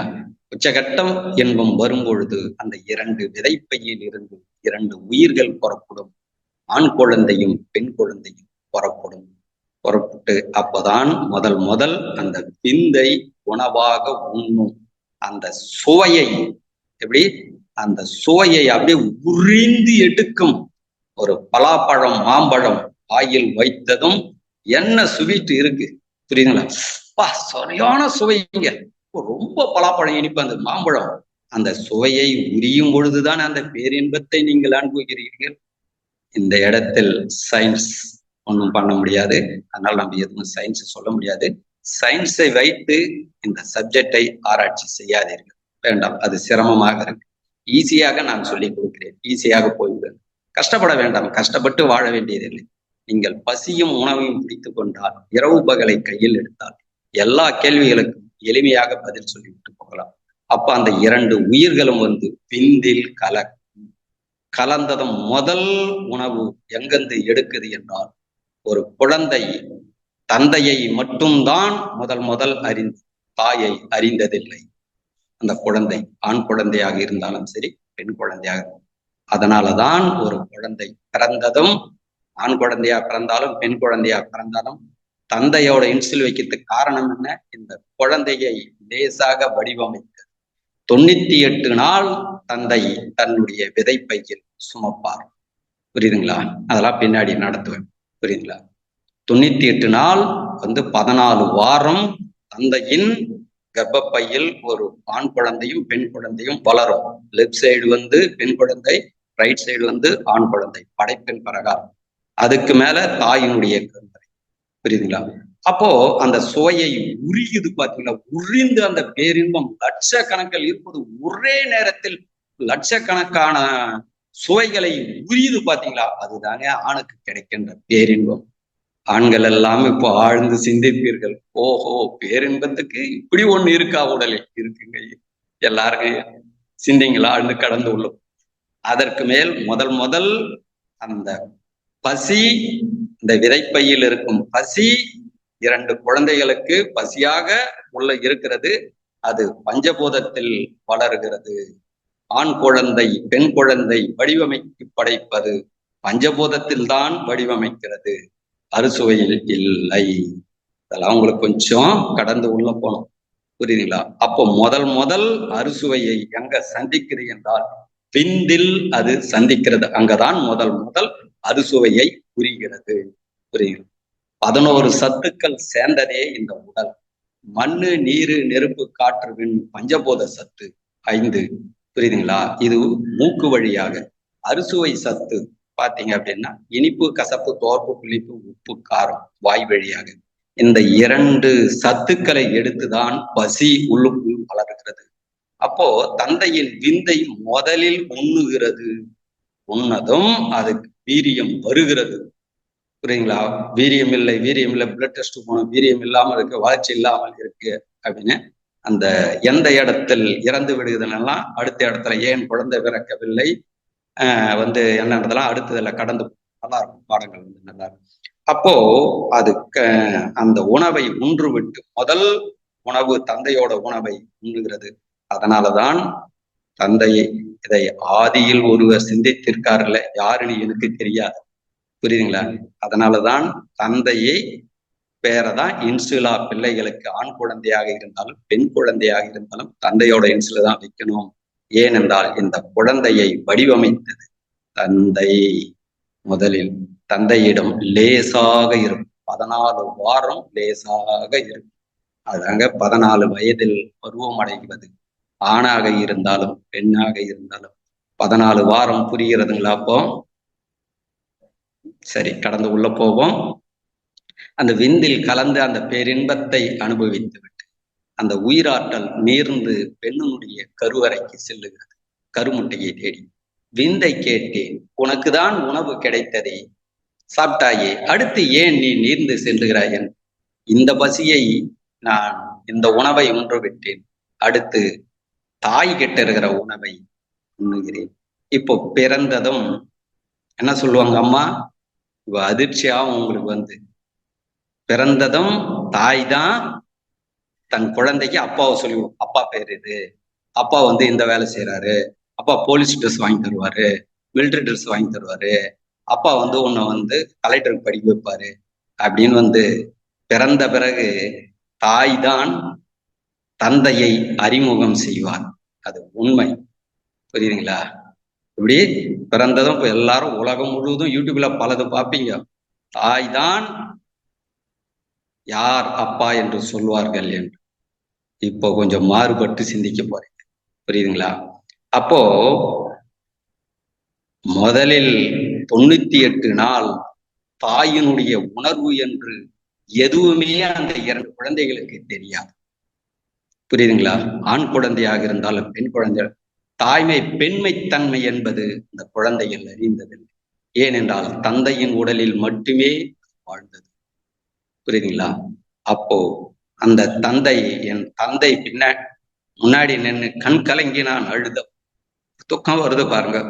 தந்தையே, நீ கொடுத்த ஒரு பசியை நான் பாதுகாப்பேன், நான் வாழ்ந்து காட்டுவேன் என்று என் தந்தை படம் முன்னாடி நின்று கண் கலங்குவேன். அப்போ எப்போ இதுன்னா ஐயாவிடம் போன பிறகு, இந்த பசி புரிந்த பிறகுதான் எனக்கு அது புரிந்தது. அதற்கு முன்பு எனக்கு இது புரியல. என் தந்தைய அந்த அளவுக்கு நான் நேசிக்கல. புரியுதுங்களா? அப்போ தந்தை, மகனே, மகளே, இதுவரையிலும் நான் உன்னை சுமந்தேன். தந்தையினுடைய எல்லா அறிவையும் நீ அறிந்து விட்டாய். தாம்பத்திய வாழ்க்கையில் தாயை அறிமுகம் செய்கின்றேன். அதுதாங்க தாம்பத்திய வாழ்க்கை. இதுவரையில தாம்பத்திய வாழ்க்கைக்கு எல்லாரும் கொடுத்த விளக்கம் என்ன? இன்னைக்கு இந்த விளக்கம் எப்படி இருக்கு என்று பாருங்க. தந்தை சொல்லுகிறார், மகனே, மகளே, தாயை கெட்டியாக நீ பிடித்துக்கொள். இதுதான் உன்னுடைய தாய். தாயை அறிமுகம் செய்வதே தாம்பத்திய வாழ்க்கை. இதுதான் தெய்வ நிலை. புரியுதுங்களா? இதுதான் பசி உணர்வு, பால் உணர்வு. புரியுதுங்களா? பால் உணர்வுங்க. அதுல தாங்க அனைத்தும் பிறக்குது. அதை அறிமுகம் செய்வதே தந்தை. புரியுங்களா? இந்த தாயை கெட்டியாக நீ 10 மாதம் பிடித்துக்கொள். 38 வாரம் தாயினுடைய கருவறையில் நீ வாழ்ந்து முழுமையாக வளர்ந்து நீ வெளிவர வேண்டும் என்று தாம்பத்திய வாழ்க்கையில் தான் தாயை அறிமுகம் செய்கிறார். அப்போதான் அது ஆண் குழந்தையாக இருந்தாலும் பெண் குழந்தையாக இருந்தாலும் தாயினுடைய கருவறைக்கு சென்றதும், என்ன இதுவரையிலும் வெப்பத்தையே கண்டு கொண்டிருந்தோம், என்ன இந்த உலகம் ஒரு வித்தியாசமாகுது, இது குளிர்ச்சியாகுது. அந்த குழந்தை உள்ள போனதும் மிரண்டு விடுகிறது. இது ஒரு உலகம் இருக்கு, இப்படி ஒரு உலகம் இருக்கே என்று முதல் பெண் தன்மையான உலகத்தை அங்கதான் அந்த குழந்தை முதல் சந்திக்கிறது. சந்தித்து நீண்டு செல்லுகிறது. நான் அங்க கேட்டேன், அதை தரைப்படை, விமானப்படை, கப்பல் படை என்று 3 இருக்கும். 3 இடத்திலையும் அது நீர்ந்து சென்றோம். அதற்கு முன்பு பசிகள் இருக்கு. அந்த பசிகள் பிடித்து அதை தின்றுவிடும். அது பின்னாடி நடத்தும். இதெல்லாம் இன்னைக்கு அந்த பாடத்தை முடிச்சிடும். நீர்ந்து சென்று கருமுட்டையை நோக்கி நிற்கும். மிசு மிசு மிசு மிசு மிசு மிசு என்று நிற்கும். அப்போ அந்த கருமுட்டை, இப்ப விஞ்ஞானத்தில் சொல்வார்கள், அப்படியே நீர்ந்து செல்லுகிறது. நீர்ந்து சென்று பெண்ணுடைய கருமுட்டையை தொலைத்து கொண்டு உள்ள போகும் என்று விஞ்ஞானம் சொல்லுகிறது. அவர்கள் சொல்லட்டும். ஆனா தொலைத்து கொண்டு உள்ள போகவில்லை. எனக்கு என் பசி உணர்த்தியதை, அதனால் என்னுடைய சப்ஜெக்டை அப்படியே 100% ஏற்றுக்கொள்ளாதீர்கள். உங்களுக்குள் இதை ஆழ்ந்து சிந்தித்து அசை போடுங்க. உங்களுடைய உடல் என்ன சொல்லுகிறதோ அதை செய்யும். அப்போ அதில் எதுக்கு வலிமை அதிகமாக இருக்கிறதோ அதை கெட்ட சேர்க்கும். கெட்ட சேர்த்ததும் முதலில் தந்தையிடம் இருந்து ஒரு பசியை வாங்கி கொண்டு உள்ள செல்லுகிறது. புரியுதுங்களா? முதல் தந்தையோட விந்தை உன்று விட்டது. உன்றதும் அது கொஞ்சம் வளர ஆரம்பித்ததும் 2வது நீர்ந்து சென்று பெண்ணுடைய கருமுட்டையை டச் பண்ணிட்டு இவங்க என்ன சொல்றாங்க, தொலைத்து கொண்டு உள்ள போகணும். தொலைத்துக்குன்னு என்னுடைய உணர்வுக்கு இருக்காது. ஏனென்றால் ஒரு தட்டில் உணவு போட்டதும் மேலகிற உணவு தான் நம்ம சாப்பிடுமோன்னா, தட்டுக்குள்ளா போட்டுக்கிட்டு அப்படியே ட்ரில் பண்ணின்னு உள்ளகிற உணவு எடுத்து சாப்பிட்டு மேலகிற உணவு லாஸ்டா சாப்பிட மாட்டோம். மேலிருந்து அப்படியே சாப்பிட்டு போவோம், லாஸ்ட்ல கிழகிறத சாப்பிடுவோம். இந்த நம்மளுடைய இயல்பான அறிவை வைத்து நான் பார்த்து விளக்குகிறேன். அப்போ முதல்ல அந்த கருமுட்டையை போய் தொட்டதும், அந்த கருமுட்டை தரம் இருந்தால் அந்த கருமுட்டையை உணவாக இந்த கருமுட்டை தரம் இல்லை என்றால் அத்தனையும் இறந்துவிடும். இதுதான் கருணிக்கவில்லை. அதெல்லாம் பின்னாடி எடுப்பேன், கருமுட்டை எப்படி இருக்கணும்ன்றது வந்துடலாம். புரியுதுங்களா? அப்போ கருமுட்டை தரமாக இருந்தால் அந்த கருமுட்டையை முதலில் கடித்து தின்னும். ஐயா என்னங்க ஐயா கடித்து தின்னாங்க? அதை தாங்க நம்ம ஃபுல்லாக வாழ்நாள் முழுதும் கடிச்சு சாப்பிட்டுங்கிறோம். இதாங்க உணவு. புரியுதுங்களா? முதல் கடித்து தின்னதும் ஒரு பசியாக இருந்தது 2 பசியாக மாறும். இன்னும் கடித்து தின்னும் 3 பசியாக மாறும். இன்னும் கடித்து தின்னும் 4 பசியாக மாறும். இன்னும் கடித்து தின்னும் 5 பசியாக. எனக்கும் சொல்லுகிறேன், படைப்பினுடைய அறிவை துல்லியமாக என்னால் நடத்த முடியாது. என்னுடைய உடல், என் உடலில் உள்ள பசி எந்த அளவுக்கு உணர்த்தியதோ அந்த அளவுக்கு நான் பாடத்தை நடத்துகிறேன். உங்களுடைய உடல் எந்த அளவுக்கு உங்களுக்கு புரிய வைக்கிறதோ அந்த அளவுக்கு இதை நீங்கள் ஏற்றுக்கொள்ளும். அப்போ ஒரு புரிதலுக்காக நம்ம வைத்து ஒரு பசியாக இருந்தது 20 பசியாக வளர்கிறது. லேசாக இருந்த ஒரு குழந்தை கொஞ்சம் திடமாக பட்டாணி சைஸில் வளர்ந்து விட்டது. புரியுங்களா? அந்த கருமுட்டையை கட்சி அது தின்னு கொண்டே இருக்கு. 20 பசி வளர்ந்ததும் உணவு பற்றாக்குறை வருகிறது. அப்பொழுதுதான் அந்த கருமுட்டை என்பது கர்ப்பப்பையை அந்த பசி என்பது கர்ப்பப்பையை திரும்பி பார்க்கிறது. அடுத்து உணவு எங்க இருக்கு என்று அந்த பசி, அந்த குழந்தை உணவு எங்க இருக்கு என்று தாயினுடைய உடலுக்குள் கவனிக்கிறது. புரியுதுங்களா? ஃபர்ஸ்ட் தாம்பத்திய வாழ்க்கையில போய் கருமுட்டையை கண்டுபிடிச்சிச்சு. அடுத்து கருமுட்டை காலியானதும் அடுத்து உணவு எங்க இருக்கு என்றால் கர்ப்பப்பையில் இருக்கிறது. அடுத்து கர்ப்பப்பை தேடி கர்ப்பப்பைக்குள் வருகிறது. உள்ள ஓட்ட போட்டுன்னு உள்ள போய் கர்ப்பப்பையில் உள்ள உணவை உண்ணுகிறது. இப்ப பசி என்பது 20 பசியாக இருந்து 30 பசியாக மாறுகிறது. குழந்தை கொஞ்சம் வளர்ந்து விட்டது. என்ன ஆகுது? பசி பெருக ஆரம்பிக்கிறது. புரியுங்களா? பசி பெருக ஆரம்பித்ததும் 30 பசி வந்ததும் கர்ப்பப்பையில் உணவு பற்றாக்குறை வருகிறது. அப்பதான் தொப்புள் கொடி மூலயமாக மூக்கு வழியாக இருந்து உணவு உள்ள செல்லுகிறது. புரியுங்களா? சுவாசத்தின் மூலயமாகவும் தொப்புள் கொடி மூலயமாக அதிகமாக உள்வாங்குகிறது. அப்பதாங்க தொப்புள் கொடி உறவு வருது. புரியுதுங்களா? இப்ப தொப்புள் கொடி மூலயமாக அந்த உணவை உள்வாங்கி கொண்டே இருந்து அது வளர்ந்து கொண்டே இருக்கிறது. உள்ளோ 2 விதத்தில் உணவு கிடைக்கிறது. ஒன்று மூக்கின் வழியாக பஞ்சபூத உணவுகள் உள்ள செல்லுகிறது. அறுசுவை உணவு தொப்புள் இது கர்ப்பப்பை மூலயமாக உள்ள செல்லுகிறது. 2 உணவு உள்ள போகிறது. புரியுங்களா? ஒரு தாய்க்கு 9 மாதம் மாதவிலக்கு நடக்கவில்லை. 10 மாதம் என்று சொல்வார்கள். அந்த பாயிண்ட் போடும் 10 மாதத்தை. புரியுங்களா? அந்த 10 மாதம் முழுமை கிடையாது. 300 நாள் தாயினுடைய கருவறையில் இருக்காது. 266 நாள்ல இருந்து 275 80 வரையில போகும். அதுல கொஞ்சம் ஏறும் இறங்கும். அது தந்தை கிட்ட இருந்து கொஞ்சம் முன்னாடி போயிடுச்சுன்னா அது தாய் கிட்ட சமநிலை பண்ணிக்கும். அது புரியுதுங்களா? அப்போ தாயினுடைய தொப்புள் கொடி மூலயமாக அந்த உணவை உருவாக்கி உள்ள குழந்தை பசி பெருகுகிறது. நான் குழந்தை என்று கூட சொல்ல மாட்டேன். பசி பெருகுகிறது. பசி வளர்ந்து விட்டது. அப்போ 60 பசியாக ஒரு புரிதலுக்காக நடத்துகிறேன். 60 பசியாக மாறிவிட்டது. 60 பசியானதும் தாயினுடைய கருவறையிலையும் உணவு இல்லை, பற்றாக்குறை வருகிறது. புரியுதுங்களா? அடுத்து தொப்புள் கொடி மூலயமாகவும் உணவு பற்றாக்குறை வருகிறது. அந்த பசிக்கு அததான் ஐயாவிடம் அறிந்த பசி. புரியுதுங்களா? அப்போ தாயினுடைய கருவறையில் உணவு பற்றாக்குறை வந்ததும் உணவை தேடி அந்த குழந்தை திரும்புகிறது. இதுதாங்க பிரசவம். இதுக்கு மேல எங்க உணவு இருக்கு? பூமி கிட்ட வரணும். பூமி தாய் கிட்ட தாயினுடைய கருவறை விட்டு வெளியே வரணும். வெளியே வந்ததும் குழந்தை பிரசவம் நடக்கிறது. உணவை தேடி வெளியே வருகிறது. வந்ததும் முதல் பசி மூக்கின் பசி. புரியுங்களா? மூக்கின் பசிக்கு மூக்கு மூலயமாக இருக்கின்ற பசிக்கு மூக்கின் மூலயமாக உணவு போகும். குழந்தை அழுவும். அழுததும் எல்லாரும் ஒரு விதமாக பதில் சொல்லுவார்கள். நீங்களும் பலர் நடத்தியிருப்பீர்கள். அதுவும் உண்மை, இதுவும் உண்மை. இப்ப நான் சொல்லுவதும் உண்மை. இதையும் முடிந்தால் சேர்த்து. புரியுதுங்களா? அப்போ குழந்தை ஏன் அழுகுது என்றால் பசிக்காக அழுகிறது.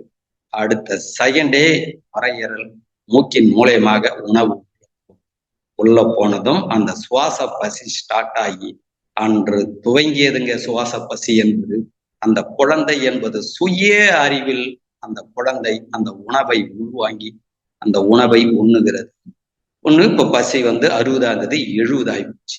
70 ஆனதும் அடுத்து நீர்ப்பசி ஸ்டார்ட் ஆகிறது. அந்த நீர்ப்பசிக்காக அழுகிறது. அப்போ இந்த 9 மாதம் மாதவிலக்கு நடக்கவில்லை.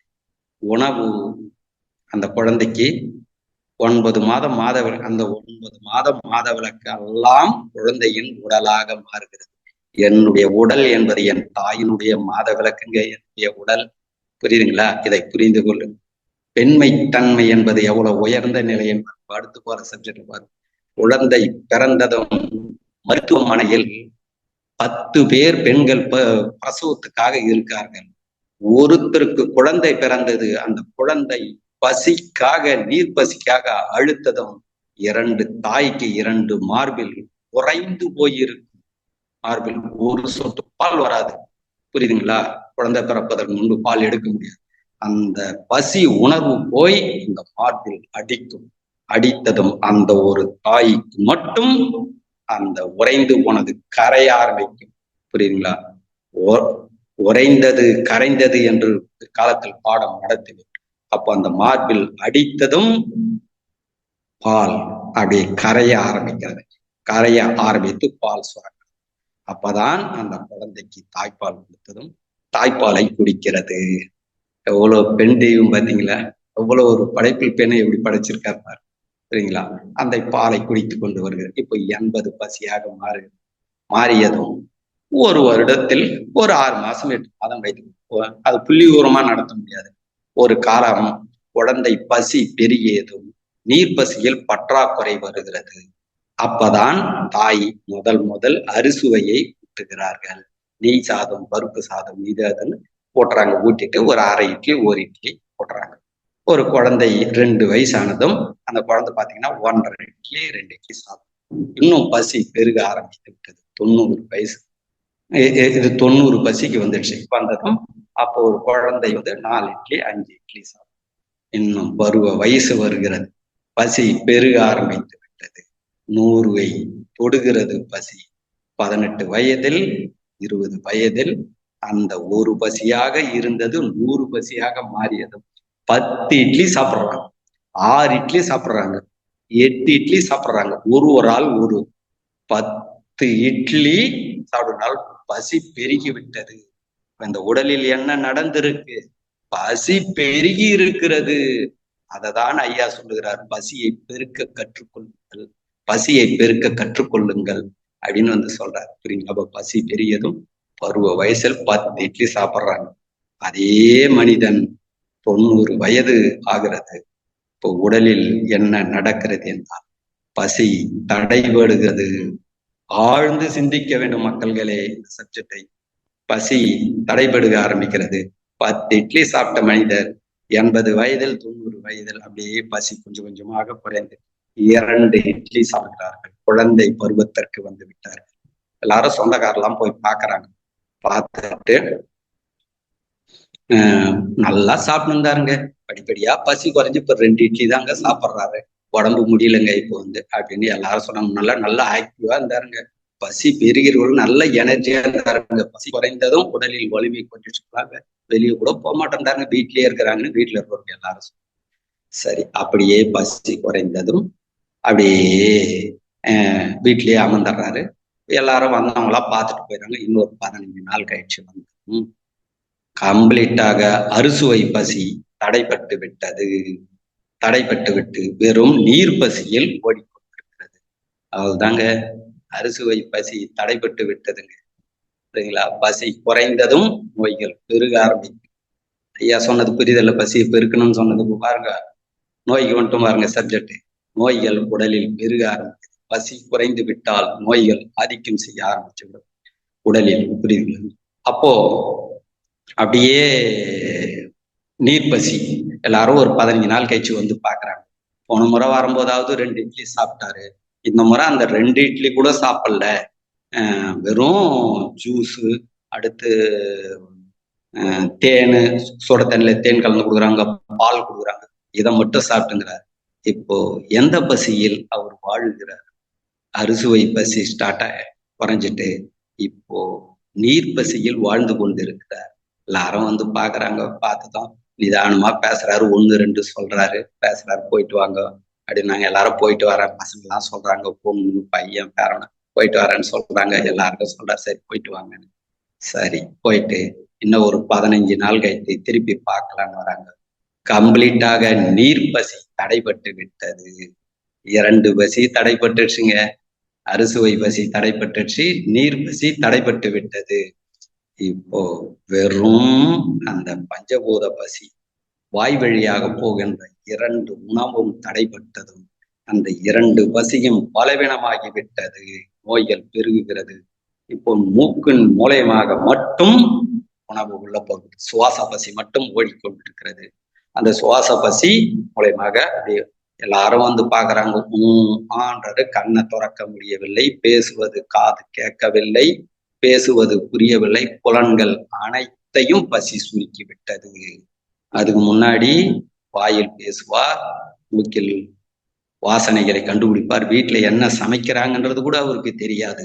கண்ணில் பார்ப்பார், பேசுவது காதில் கேட்கும். அப்போ பசி குறைந்ததும் இந்த புலன்களை அப்படியே குறைக்க ஆரம்பிக்கிறது, சுருக்க ஆரம்பிக்கிறது. பசி அப்படியே சுருக்க ஆரம்பிச்சு சுவாச பசி ஓடி ஊன்றாருன்னா யாரு வந்துக்கிறாங்க, பொண்ணு வந்துக்குதா, புள்ள வந்துக்குதா, பேரன் வந்துக்கிறானா, பேத்தி வந்துக்கிறாங்களா, யாருமே தெரியவில்லை. அந்த சுவாச பசி அப்படியே படிப்படியாக குறைந்து அந்த ஆழ்ந்த மூச்சை இழுத்து விடும் பொழுது 2 பசியும் உடலை விட்டு வெளியேறும். மூக்கின் மூலமாகவும் இந்த உடலுக்குள்ள இருக்கிற பசி பிரிந்து பிரபஞ்சத்தில் கலந்து விடும். வாயின் மூலமாக காற்று வழியாக அந்த பசி பிரிந்து பிரபஞ்சத்தில் கலந்து விடும். கலந்து விட்டதும் அடுத்த செகண்ட் உயிர் பிரியும், பாடி சில்லுன்னு சாகும். புரியுதுங்களா? அது உயிர் போகும்போது 2 வழியாகவும் காற்று வெளியே போகும், மூக்கு வழியாகவும் போகும், வாய் வழியாகவும் போகும். அதனால்தான் வாய் தண்ணி ஸ்பீடா இழுத்து விடுவோம்.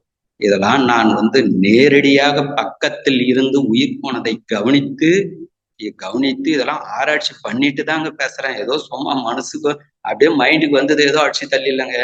இதெல்லாம் நான் கூடவே இருந்து நான் எல்லாத்தையும் பார்த்துட்டு ஒரே டைம்ல அந்த காத்து வெளியேறும். புரியுதுங்களா? வெளியேறினதும் அந்த பசி, அந்த உணவு உள்ள போவது அனைத்தும் நிற்கிறது. பசி குறைய அந்த உணவை உள்வாங்குவதை குறைகிறது.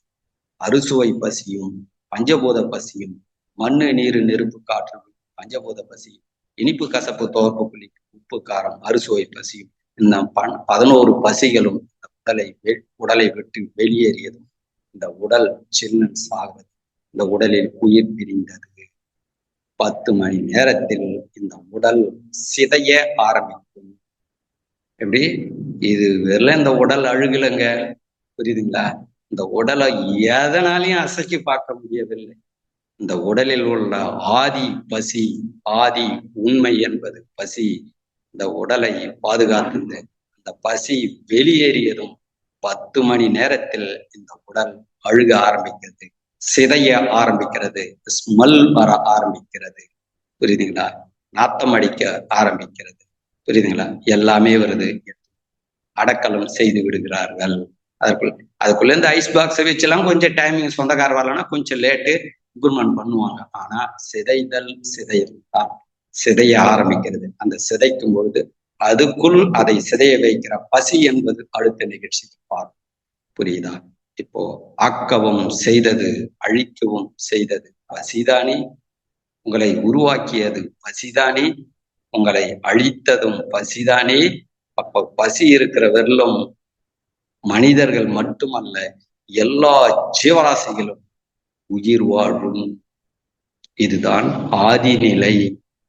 இதை ஐயாவிடம் போய்தான் இந்த கல்வியை அறிந்து நீங்கள் எல்லாம் தனக்குள் போகும் பொழுது உங்களுடைய பசி உங்களுக்கு கண்டிப்பாக விளக்கும். என்னுடைய பசி கண்டிப்பாக எனக்கு விளக்கியதை உங்களுக்கு விளக்கி விட்டேன். ஆக்கவும் செய்வது, அழிக்கவும் செய்வது பசி. இதுவே எல்லா உயிரினங்களுக்கும் ஆதிநிலை, எல்லா உயிரினங்களுக்கும். புரியுங்களா? இதை புரிந்து கொண்டு உடலில் பசியை பெருக்கி ஆரோக்கியமாக நீங்கள் பசியை பெருக்குகிறவர்களும் உடலில் உள்ள அனைத்து நோய்களையும் எது குணப்படுத்தும்? பிற்காலத்தில் மருத்துவம் என்றால் என்ன, வர்மா என்றால் என்ன, அக்குபஞ்சர் என்றால் என்ன, சித்த மருத்துவம் என்றால் என்ன, முத்திரை என்றால் என்ன, இந்த மருத்துவத்துக்குள் எது வளர்கிறது என்றால் பசி வளர்கிறது. அதெல்லாம் எனக்கு என்னுடைய உடல் எந்த அளவுக்கு புரிய வைத்ததோ அதை நான் நடத்துகிறேன். இதனை புரிந்ததை நீங்கள் எடுத்துக்கொள்ளுங்கள். புரியவில்லை என்றாலும் ஒரு ஆய்வில் வைத்துக் கொள்ளுங்கள். உங்களுக்குள் நீங்கள் ஆராய்ச்சி செய்து பாருங்கள். உங்களுடைய உடல் என்ன உங்களுக்கு விளக்குகிறதோ அதற்கு ஏற்றவாறு நீங்கள் புரிந்து உங்களுடைய பசியை பெருக்கி உங்களுடைய பிள்ளைகளுக்கு இதை சொல்லிக் கொடுங்கள். உங்களுடைய பேர பிள்ளைகளுக்கு இதை சொல்லிக் கொடுங்கள். உங்களுடைய கொள்ளு பேரனுக்கு சொல்லிக் கொடுங்கள். உலக மக்களுக்கும் சொல்லிக் கொடுங்கள். இதை சொல்லிக் கொடுக்கும் பொழுது உங்களுடைய பசி உங்களை கவனிக்கிறது. இன்று என்னுடைய பசி என்னை கவனிக்கிறது. மகேந்திரன் உலக மக்களுக்கு சொல்லிக் கொடுக்கிறார். ஐயாவோட பசி ஐயாவை கவனிக்கிறது. அவரும் வந்து அவர் பசி இவரும் சொல்லி கொடுக்கிறார். இப்போ உங்க பசி உங்களையும் கவனிக்கிறது. நீங்களும் சொல்லுங்க. பசியை பெருக்கி அனைவரும் மகிழ்ச்சியோட வாழும். இதுவே நீங்கள் செய்யும் ஆதி தர்மம் என்று வைத்துக் கொள்ளுங்கள். பல தர்மங்கள் செய்கிறீங்க, இந்த தர்மத்தையும் கூட வைத்துக் கொள்ளுங்கள். புரியுங்களா? ஆதி பசி, ஆக்கவும் செய்வது அழிக்கவும் செய்வது பசி. நன்றி, மகிழ்ச்சி. மயில் தான் சிரிச்சிடுங்க. பாடா ஐயா, என்னங்க ஐயா சீரியஸா ஏத்துக்க முடியுங்க, சிரிக்க வைப்பீங்கன்னு பார்த்தேன். சிரிச்சிடுங்க. ஃபர்ஸ்ட் சிரிச்சோம், புரியுதுங்களா? லாஸ்டும் சிரிச்சுட்டு கேள்வி பதில் டைம் இருந்தா கேளுங்க, புரியுதுங்களா? அது நன்றி, மகிழ்ச்சி. ஐயாவுக்கு ஐயா கொடுத்த பசியை, சொல்லிக் கொடுத்த பசியை அவருடைய மாணவர் நான் கடந்து போனேன். ஐயா மகிழ்ச்சி அடைவார். நான் போதுமா, நான் மகிழ்ச்சி அடைந்துட்டேன். மகேந்திரன் ஒருவன் பாஸ் ஆனான், ஐயாவுக்கும் ஒரு மன நிறைவு இருக்கும். ஒருவன் போதும் விதையை விதைப்பான், அறுவடை நடக்கும். அனைவரும் நல்ல உணவையும் நலமோடு வாழ்வோம். மகிழ்ச்சி, சிரிப்போம் சிரிப்போம், சிரித்துக் கொண்டிருப்போம். பேச்சும் மூச்சும் உள்ளவரை, புரியுதுங்களா? ஆனந்தமாக சிரிப்போம். ஐயாவை நானும் நல்லா சிரிக்க வைப்போம் மக்களுக்கு. நன்றி, மகிழ்ச்சி. மகிழ்ச்சி மகிழ்ச்சி மகிழ்ச்சி ஐயா, பெரும் மகிழ்ச்சி. பசிக்கு இப்படி ஒரு வித்தியாசமான ஒரு பார்வை, உங்களுடைய பார்வை நிச்சயமாக ஞான பிரகாஷ் ஐயா, உங்களுக்கு எத்தனை கோடி நன்றி சொன்னாலும் தீராது. இப்படி ஒரு கதை இல்லை, இது உண்மை, இதுதான் உண்மை. நிச்சயமா என்னோட கண்ணுல தண்ணி வந்துருச்சுங்கய்யா. ஓ, இப்படி ஒரு விஞ்ஞானபூர்வமா எவ்வளவு சொல்றாங்க. அந்த அணுவானது உயிர் அணு கருமுட்டைக்குள் சேர்த்து சிதைத்தது என்றுதான் சொல்லுவாங்க. இப்ப நீங்க அதை சாப்பிட்டு அந்த பொதுவா சொல்லுவாங்க, நம்மளுடைய தாயின் மாத கழிவில் இருந்து நாம் பிறந்தவர்கள் என்று சொல்லுவாங்க. சோ கழிவில் இருந்து பிறந்தவர்கள் தான் நாம். ஆனா அதை உணவாக உண்டு, அந்த உணவு ரத்தம், நமக்கு ஒரு பேராசிரியர் சொன்னாங்க, அந்த ரத்தத்தை தான் உண்டு நாம் பிறந்தோம் என்று சொல்வார்கள். சோ உண்மையிலேயே வித்தியாசமான சிந்தனை இது. உங்களுக்கு என்ன சொல்றது, ஆஸ்கார் அவார்டே கொடுக்கலாம் நிச்சயமாக. வித்தியாசமான கால்சியம். ஐயா லைன்ல இருந்து அவங்க பேசுறாங்கல்ல, சொல்லலாம். ஐயா லைன்ல இருந்தா நீங்க சொல்றீங்களா? ஐயா நீங்க ஒரு பதிவு பண்ணிவிடுங்க ஐயா. அதோட ஐயாவோட முதல் மாணவன் நானே. இதற்கு மேல எத்தனை மாணவர் வந்தாலும் ஐயாவோட முதல் பாஸ் பண்ண மாணவன் என்ற முறையில் நான் மகிழ்ச்சி அடைகிறேன். 1000 பேருக்கு சமமா ஒரு சிந்தனை உரையை இன்னைக்கு கொடுத்திருக்கீங்க. நிச்சயமாக இது வித்தியாசமான சிந்தனை. விஞ்ஞானபூர்வமாக நம்ம எவ்வளவு சொல்லியிருக்கோம், அந்த எவ்வாறு நமக்குள் அந்த உணர்வு தோன்றுகிறது என்று. தாம்பத்தியத்தை பற்றி மாற்று ஒரு கருத்தாக இதுதான் தாம்பத்தியம் என்பதை மிக அற்புதமாக விளக்கினீர்கள் ஐயா. தெளிவா அப்புறம் சொல்றேன். ஐயா பேசிட்டோம், பேசுங்க. அம்மா வணக்கம்மா. இல்ல, நான் என்னுடைய கற்பனையில மகேந்திரனை நான் இந்த மாதிரி எல்லாம் கற்பனை பண்ணியே பார்க்கல. இந்த தந்தைக்கு பாடம் சொல்லி கொடுத்தாருன்னு சொல்லுவாங்க முருகனுக்கு. ஞானம் என்பது நம்ம ஒவ்வொருத்தருமே நமக்கு ஏதோ கொஞ்சம் தெரியும், அவரு வந்தா பேசுவாரு, அவரு வந்தா பேசுவாரு, எப்படி ஒவ்வொருத்தரை பத்தியும் ஒவ்வொருவர் தனக்குள்ளிருந்துதான் எடை போடவே பாக்குறோம். எல்லாரையும் தன்னிலிருந்து எடை போடுறதே நம்ம பழக்கம் வச்சிருக்கோம். அவங்க வெளியில வரும்போதுதான் அது எவ்வளவு பெரிய எடை உள்ள பொருள் அப்படின்னு தெரியுது. உண்மையிலேயே பசிய நான் இந்த மாதிரிலாம் நான் விளக்குனதா எனக்கு நினைவே இல்லை. அந்த மாதிரி ஒரு அற்புதமான உரை வீச்சு இது. அம்மா சொன்னது மாதிரி ஆஸ்கார் அவார்டு, அதாவது ஒரு ஒரு எளிமையான முறையில் பசி பல பசியா பிரிஞ்சுதுன்னு சொன்னார் பாருங்க. நான் அப்படியே ஷாக் ஆயிட்டேன்னா. ஏன்னா உண்மையில ஒரு பசிதான் ஒவ்வொரு விதைகளுக்குள்ள போய் தனித்தனி பசியா மாறுது. பசி சிதைகிறது, மீண்டும் விரிவடைகிறது, மீண்டும் அதனுள் பல நூறு பசிகள் உருவாகும். பசிங்கிறது பல நூறா உருவாகுங்கிற முதல் சொல்ல, முதல் வார்த்தைய, முதல் பதிவை மகேந்திரங்கிட்ட தான் கேட்கிறோம். உண்மையில அது உண்மை. நம்ம எனக்கு தாயா இருந்தாலும் பிள்ளையா இருந்தாலும் வாயும் வயிறும் வேறன்னு அப்படி சாதாரணமா கடந்துதான் போயிருக்கோம். நம்ம பசி விரிவடைகிறது, துகள்களாய் சிதைகிறது, கோடான கோடி கோள்கள் எல்லாம் பசியாலே விரிவடைஞ்சிட்டு அப்படிங்கிறாரு நான் உண்மையில நான் மாணவனா ஆசிரியர் எனக்கு தெரியல. நான் மாணவனா உட்கார்ந்துதான் இனிமே கேட்கணும். முழுசா உரை வீச்ச முழுசா கேட்டேன். ரொம்ப அற்புதமான உரை. எப்படி அந்த குறிப்பிட்ட நேரத்துல கொண்டு வந்து முடிச்சாரு. சாமி, நம்மளுக்கு எல்லாம் பேச உண்மையிலேயே வரலங்கிறத நான் தாழ்ந்து பணியோட சொல்லிக்கிறேன். நமக்கெல்லாம் இந்த மாதிரி பேச வராது. 2 பேரையும் வயதுக்கு உட்கார வச்சு யார் நல்லா பேசுவாங்கன்னு ஆனந்த யோகத்துல கேட்டாலே எல்லா பிள்ளைங்களும் சொல்லிவிடாங்க, இந்த ஆளுக்கு சும்மா பேச தெரியாது, மகேந்திர ஐயாவே தொடர்ந்து பேச விட்டுரும் அப்படின்னு. சிறப்பு, மிக மிக சிறப்பு. நன்றி நன்றி நன்றி. அற்புதமான உரை. நன்றி நன்றி. வணக்கம் ஐயா. நீங்க மட்டும் இல்ல, நாங்களும் மறந்து போயிட்டோம்.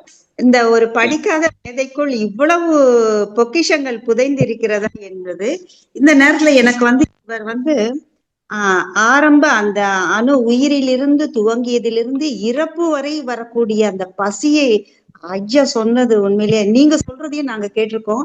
சரி, வெப்பத்தை எழுப்புவோம், கையில வச்சுட்டு நைட்டு தினம் உட்காருவோம்னு அதை மட்டும்தான் நாங்க செஞ்சோமே தவிர நிச்சயமா இவர் அளவுக்கு போகிறீங்க ஐயா. இது எங்கேயோ கொண்டு போய் வச்சு இந்த நான் பட்டினத்தார் பாடலை சொல்றேன். அவரும் அந்த நாம எப்படி பிறந்தோம், எப்படி இறப்பு வரையில் அந்த உடல் கூற்று வண்ணம்னு ஒரு சொல்லுவாங்க. ஒரு மட மாதும் ஒருவனும் ஆகி இன்ப சுகம் கூற்றறிக்கை.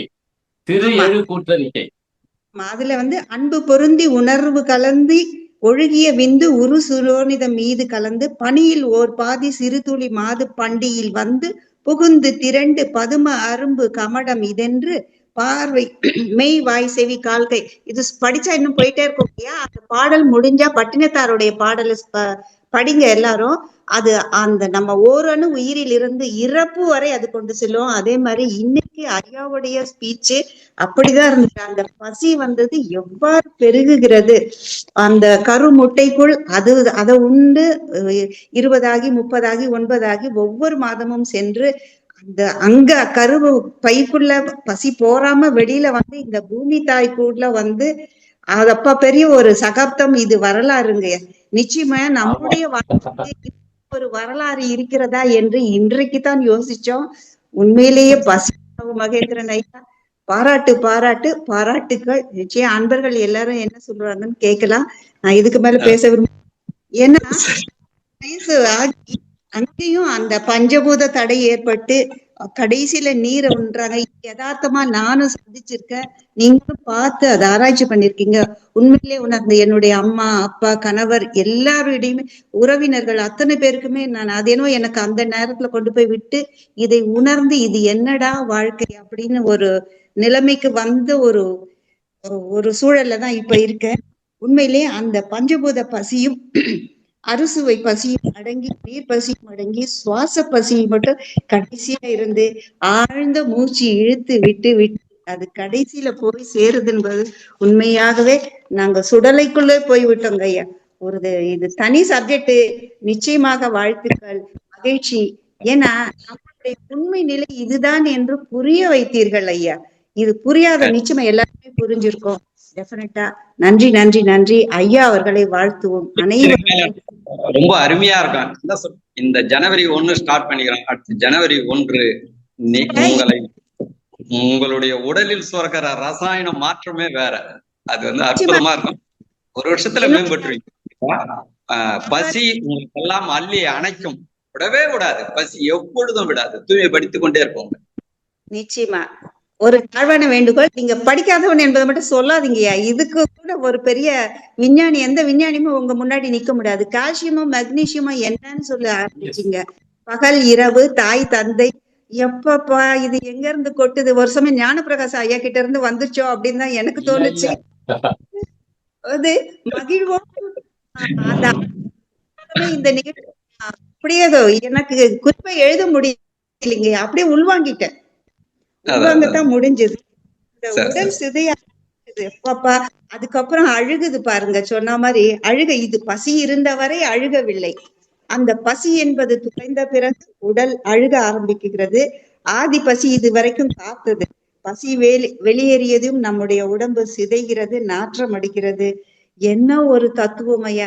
பட்டினத்தாரும் அருணகிரியாரும் உங்ககிட்ட நிச்சயமா ஞான சம்பந்த ஐயா, ஆமா, பாடம் படிக்கணும்.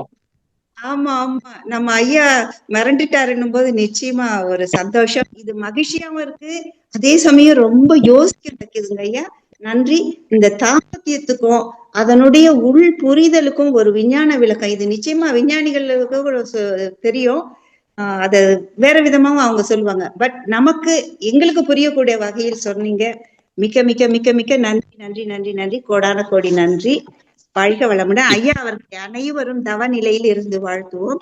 இன்று நமக்கு பசி உணவு என்பதை பற்றி மிக அற்புதமாக ரொம்ப யோசிக்க வச்சுட்டாரு. இந்த வருட முடிவில் இந்த ஒரு தெளிவான விளக்க உரையை கொடுத்து நம்மை அடுத்த வருடத்திற்கு புடம் போட்ட ஒரு தங்கம் போல நம்மை மிடிர செய்த பசி உணவு மகேந்திரன் ஐயா அவர்கள் வாழ்க வளமுடன். அவர்களின் இந்த சமுதாய சேவை, இது அப்படிதான் போகணும். சமுதாய கடன், சமுதாய சேவை. வாழ்க வளமுடன். இந்த நிகழ்விலே கலந்து சிறப்பித்த நம்ம ஞானப்பிரகாசம் ஐயா அவர்கள் வாழ்க வளமுடன், வாழ்க வளமுடன், வாழ்க வளமுடன். அவர்கள் இருவரும் உடல் நலம், நீலாயுள், நிறை செல்வம், உயர் புகழ், ஞானம் ஓங்கி வாழ்க வளமுடன், வாழ்க வளமுடன். நிச்சயமாக இது போன்ற பல்வேறு பதிவுகளை எங்களுக்கு வழங்கி எங்களை மூளையை ட்ரிகர் பண்ணணும் ஐயா. வாழ்க வளமுடன், வாழ்க வளமுடன். மிக மிக மிக மிக நன்றி நன்றி, கோடான கோடி நன்றிகள். நன்றி ஐயா. வாழ்க வளமுடன். அன்பர்கள் யாராவது ஐயா ஒருத்தர் கண்டி எனக்கு கிடைக்கலன்னா இன்னைக்கு இந்த சப்ஜெக்ட நான் பேசியிருப்பேன். ஞானபிரகாஷ் ஐயா கண்டி இந்த பிரபஞ்சம் பாத்தீங்கன்னா இன்னைக்கு ஐயா மகிழ்ச்சி அடைவார். ஒருவன் போதும் பசி உணவு மையம், ஒருவன் போதும் இந்த உலகத்தை மாற்ற ஐயா மகிழ்ச்சி அடைவார். கண்டிப்பா 1 கோடி பேரை உருவாக்குவான் என்பது எங்களுக்கு எந்த ஒரு சந்தேகமும் இல்லை. அந்த 1 கோடி பேர் இன்னும் 10 கோடி பேரை உருவாக்கலாம். அந்த என்ன சொல்றது, பசி என்ற ஒரு ஐயா சொல்லும் போதே ஒரு விதைக்குள் உள்ள பசி என்று அதை மட்டும் தான் நாங்க நினைச்சோம்.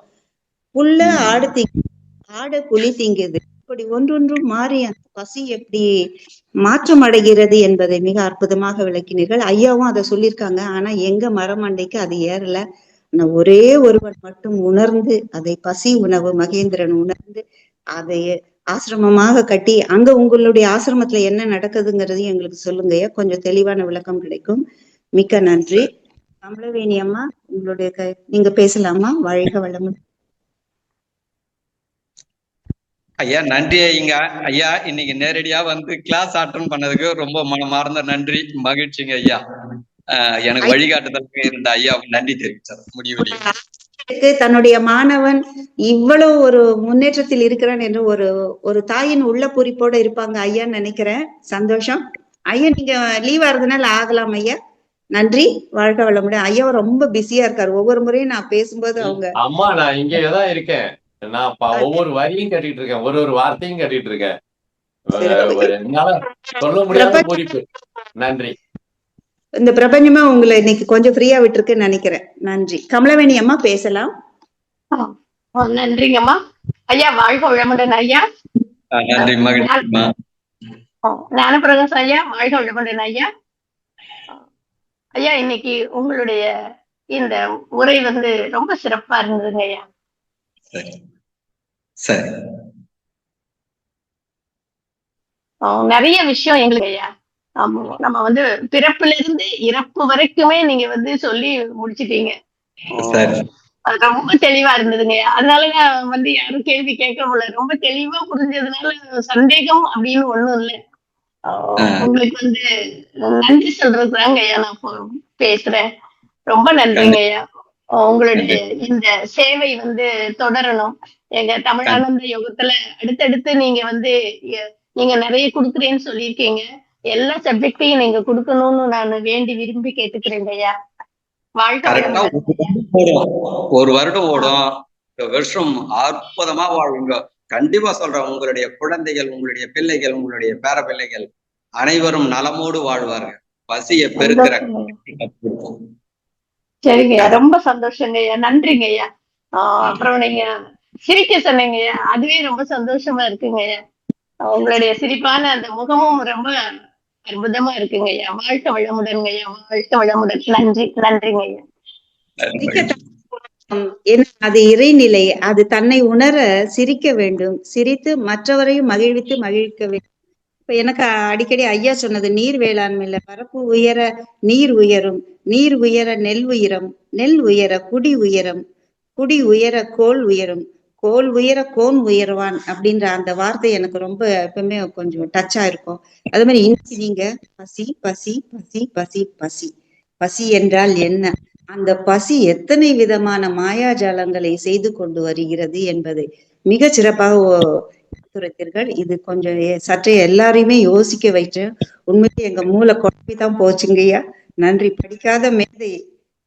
இப்ப மயில் தான் நடத்துக்கிறோம், போக போக பாடம் ஸ்ட்ராங்கா வரும். பாருங்க எப்படி பாடம் ரொம்ப அற்புதமா இருக்கும். தாவரத்தை பத்தி எல்லாம் நடத்துவேன். அது ரொம்ப நல்லா இருக்கும், சூப்பரா இருக்கும். எல்லாருமே இன்ட்ரெஸ்டா கேட்பாங்க. இந்த விஞ்ஞானத்தை தாண்டின்னு சொல்லும் போது மதியானம் நீங்க என்கிட்ட அதை சொல்லும் போது சரி எப்படி எடுக்க போறாரு அப்படின்னு நான் நினைச்சேன். இது எங்கேயோ போகுது, பிரபஞ்சத்தை தாண்டி போகுது, ஆதி நிலைக்கு போகுது. ஆதியே அவன் சக்தி. நிச்சயமாக அந்த பூமி தாயை நாம் உணரணும், அந்த பூமி தாயோடு உறவாடணும்.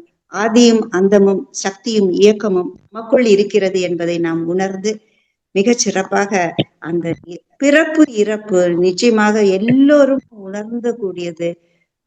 அத ஒரு கொஞ்சம் அசைச்சே விட்டுட்டுச்சு என்ன சொல்லலாம். ஒரு பாடல் இருக்கு, அது இப்ப பாடினா ரொம்ப லேட் ஆகும். நம்ம பிறப்பும் இறப்பும் பற்றி ஒரு பாடல் முடிஞ்ச சமயம் அடுத்த வகுப்பு சொல்லலாங்க ஐயா. அடுத்து யாராவது பேசலாம்? மோகனா அம்மா வாழ்க வளமுடன், பேசலாமா? வாழ்க வளமுடன் ஐயா. ஐயா இருவர்களுக்கும் எனது வாழ்த்துக்களும் வணக்கமும். நான் இலங்கையிலிருந்து பேசுகிறேன் ஐயா. நீங்க பெரிய பசி ஒன்றை தூண்டி விட்டீங்களே, பசி எங்க போய் நாங்க அடக்கி கொள்வது? உடல் வளர்த்தேன் ஊன் வளர்த்தேன் என்று பட்டினத்தாரோட திருமூலற்ற பாடல் ஒன்று ஞாபகம் வருகிறது. ஊன் வளர்த்தேன் உடல் வளர்த்தேன், என்னத்துக்காக அங்க உருப்பொருள் இருக்கிறது என்று. அந்த உருப்பொருள் என்றது பசிதானான்றது இன்னைக்கு தான் தெரிய வந்துச்சு. அந்த பசிதானா அங்கட உயிர். ஆமா, பசிப்பெருக்கமே உயிர் பெருக்கம், உயிர் பெருக்கமே பசிப்பெருக்கம். அது ஒரு தலைப்பா நடக்கும். போர்வே நல்லா இருக்கும் பாருங்க. பசிப்பெருக்கமே உயிர் பெருக்கம், உயிர் பெருக்கமே பசிப்பெருக்கம். நல்லா இருக்கும் தலைப்பு. அழகான ஒரு வார்த்தைகள் சொன்னீர்கள் ஐயா. உங்களோட அறிவு எங்களுக்கு கட்டாயம் தேவை. இந்த பாடம் நாங்க எல்லோருக்கும் எடுத்து செல்ல வேண்டிய ஒரு கட்டாயமான பாடமாக இருக்குது. நீங்க இதை தொடர்ந்து செய்ய வேண்டும் என்று வாழ்த்துகிறேன் ஐயா. நீங்களும் உங்களது சேவையும் நன்றாக வளர என மனமார்ந்த நல்வாழ்த்துக்கள். வாழ்க வளமுடன் ஐயா. வாழ்க வளமுடன், வாழ்க வளமுடன். நன்றி ஐயா. இப்ப இந்த பார்த்தோம்னா என்னுடைய மாணவர் மந்திரத்தை நான் சொல்லுவதில் மகிழ்ச்சி அடைகிறேன். என் மாணவரோட மந்திரம் இது. பசிப்பெருக்கமே உயிர் பெருக்கம், உயிர் பெருக்கமே பசிப்பெருக்கம். அவர் கிளாஸ் அட்டன் பண்ணிக்கிறார் உள்ள. என் மாணவர் நீ மகிழ்ச்சி அடைவார். என் மந்திரத்தை எங்க ஐயா சொல்றாருன்னு அவர் சந்தோஷப்படுவார். அவர் பெயர் என்ன? அவர் சரவணன் ஐயா, ஆவடியில் இருக்காரு. அற்புதமா கிளாஸ் எடுப்பார். லைன்ல இருந்தா ஹேண்ட் ரைஸ் பண்ணுங்க சரவணன். காஞ்சனாமா கண்டிப்பா வரேன். என்ன சாட்ல பகிர் காஞ்சனாமா போன வாரமே கேட்கிறேன். அப்புறம் ஞானமூர்த்தி ஐயா உங்களுடைய என்ன நான் போட்டேன், அது நாட் ரீச்சபிள்னு வருது. எப்படி போடணும்னு தெரியல. ஏன்னா எனக்கு நம்ம நன்மணி ஐயாவும் உங்களை கான்டாக்ட் பண்ண முடியலன்னு சொன்னாரு. ஸோ நீங்களாவது பேசுங்க, எங்களுடைய நம்பரை நீங்க நோட் பண்ணிக்கோங்க. ஓகேங்களா? சாட்ல போடுறேன். காஞ்சனாமா உங்களுடைய நம்பரை நீங்க சாட்ல போடலாம். சரவணன் ஐயா ஹேண்ட் ரைஸ் பண்ணுங்க. கார்த்திகேயன் பேசலாம். வாழ்க வளமுடன். கார்த்திகேயன் ஐயா வணக்கம் ஐயா. உங்க ரொம்ப நன்றிங்க ஐயா. உங்க தெளிவான விளக்கத்துக்கு ரொம்ப நன்றி. எனக்கு இருக்கிற சந்தேகம் ஐயா, இப்போ குழந்தைக்கு காற்று பசியில இருந்து நீர் பசி அப்படியும் உணவுன்னு அப்படின்னு அதிகமாயிட்டு வாழ்க்கை இறுதியில பாத்தீங்கன்னா அந்த உணவு குறையுது, நீர் குறையுது, காற்றும் போகுது அப்படின்னா பசி பெருகி அது கடைசியில நிறைவாகுதா, இல்ல கடைசியில அது பெருகுதான்றது ஒரு சந்தேகமா இருக்குங்க ஐயா.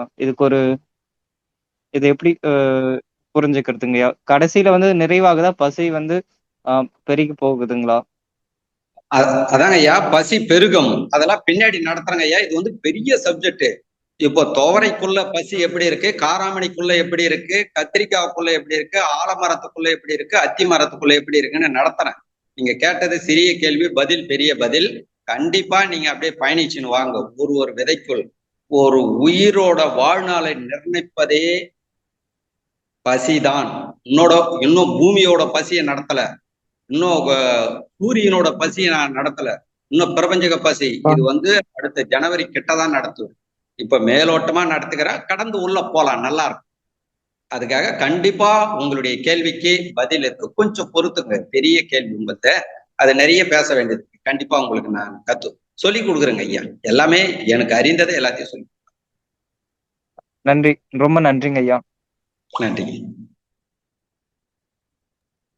மிக்க நன்றி கார்த்திகேயன்.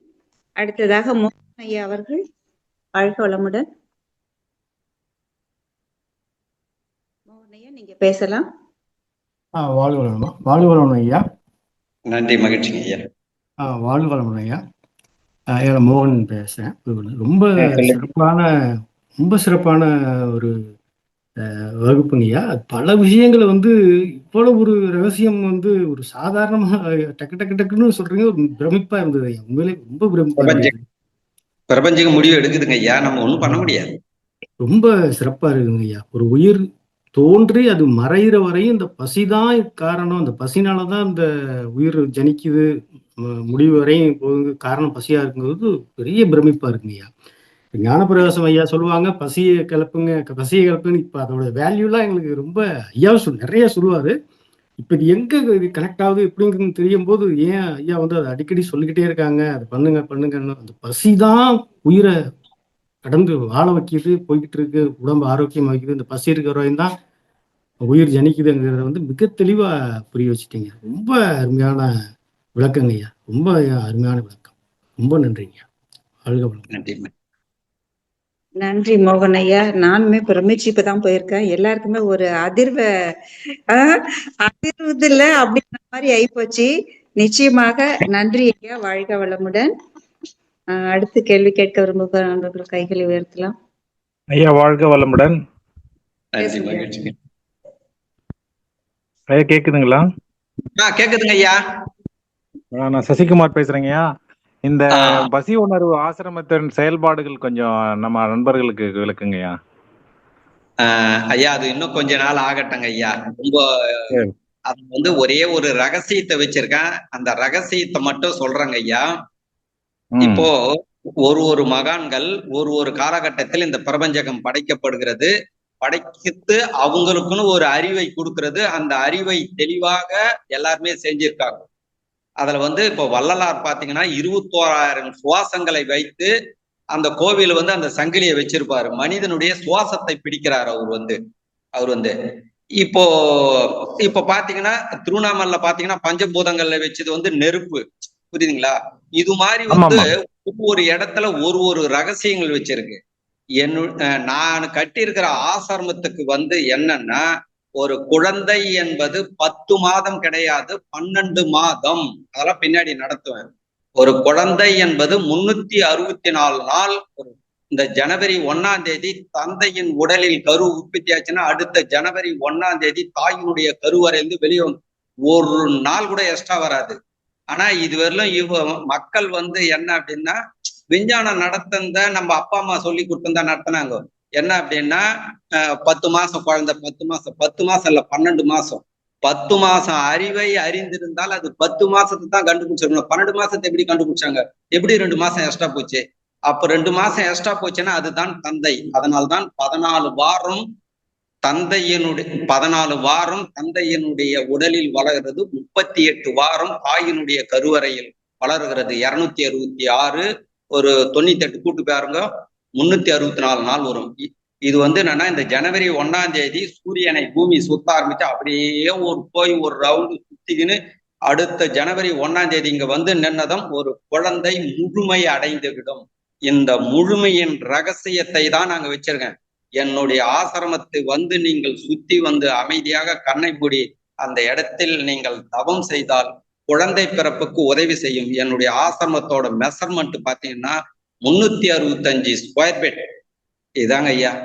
பூமி சூரியனை சுத்தி வருவதை தான் அங்க ரகசியமாக வைத்திருக்கேன். அங்க வரும்பொழுது அது இன்னும் கொஞ்ச நாளாக 2 வாங்கின்னு வரணும். என்னன்னா ஒரு 10 ரூபாய்க்கு உப்பும் 10 ரூபாய்க்கு இனிப்பும் வாங்கின்னு வரணும். பஞ்சபூத உணவு ஒன்று, அறுசுவை உணவு ஒன்று வாங்கின்னு வரணும். புரியுதுங்களா? இது 2 எட்டுன்னு வந்து அந்த இடத்துல வச்சு நமஸ்காரம் பண்ணிட்டு அந்த இடத்துல அமைதியாக குழந்தை இல்லாத ஒரு பிரார்த்தனை பண்ணிட்டு நீங்க அந்த உப்பையும் கொஞ்சம் இனிப்பையும் போட்டு தண்ணியில கரைச்சி குடிச்சிட்டு நீங்க வந்துட்டீங்கன்னா அந்த பூமி சூரியனை ஒரு சுத்து வந்தது போல் வந்து அந்த மெஷர்மெண்ட் வச்சிருக்கு. ஆசிரமத்துக்கு வந்து 365 ஸ்கொயர் ஃபீட் வச்சு கட்டியிருக்குங்க ஐயா. எல்லாத்துலயுமே எல்லா மகான்களுமே ஒரு ஐதீகத்தை வச்சிருக்காங்க. நான் வந்து இந்த ஐதீகத்தை வச்சிருக்கேன். பூமி சூரியனை சுற்றி வருவது. பூமி என்பது மனைவி, சூரியன் என்பது கணவன். புரியுதுங்களா? இல்லைன்னா பூமி என்பது ஆதி தாய், சூரியன் என்பது ஆதி தந்தை. அதெல்லாம் பின்னாடி நடத்துற சூரியன்ல இருந்து அந்த பூமி எப்படி உணவை உருவாக்குகிறது. இப்போ வந்து பூமி தன்னை தானே சுற்றுவதை சொல்லிட்டேன். பூமி ஏன் சூரியனை சுற்றி வருகிறது? அப்ப பூமிக்கு என்ன தேவை? கதிரவங்கிட்ட இருந்து என்ன உள்வாங்குகிறது? அது பசியை பெருக்குகிறது. பூமிக்குள் பசி இருக்கிறவர்கள பூமியை யாராலையும் சிதைக்க முடியாது. அந்த பூமிக்கு பசிக்கு உணவு கதிரவன் கிட்ட இருந்து கிடைக்கிறது. ஆதிநிலை கதிரவனுக்கு பிரபஞ்சகத்திலிருந்து கிடைக்கிறது. அதெல்லாம் பின்னாடி பார்க்கலாங்க ஐயா. அதனாலதான் ஒரு வருஷம் சொல்லியிருக்கேன் ஐயா.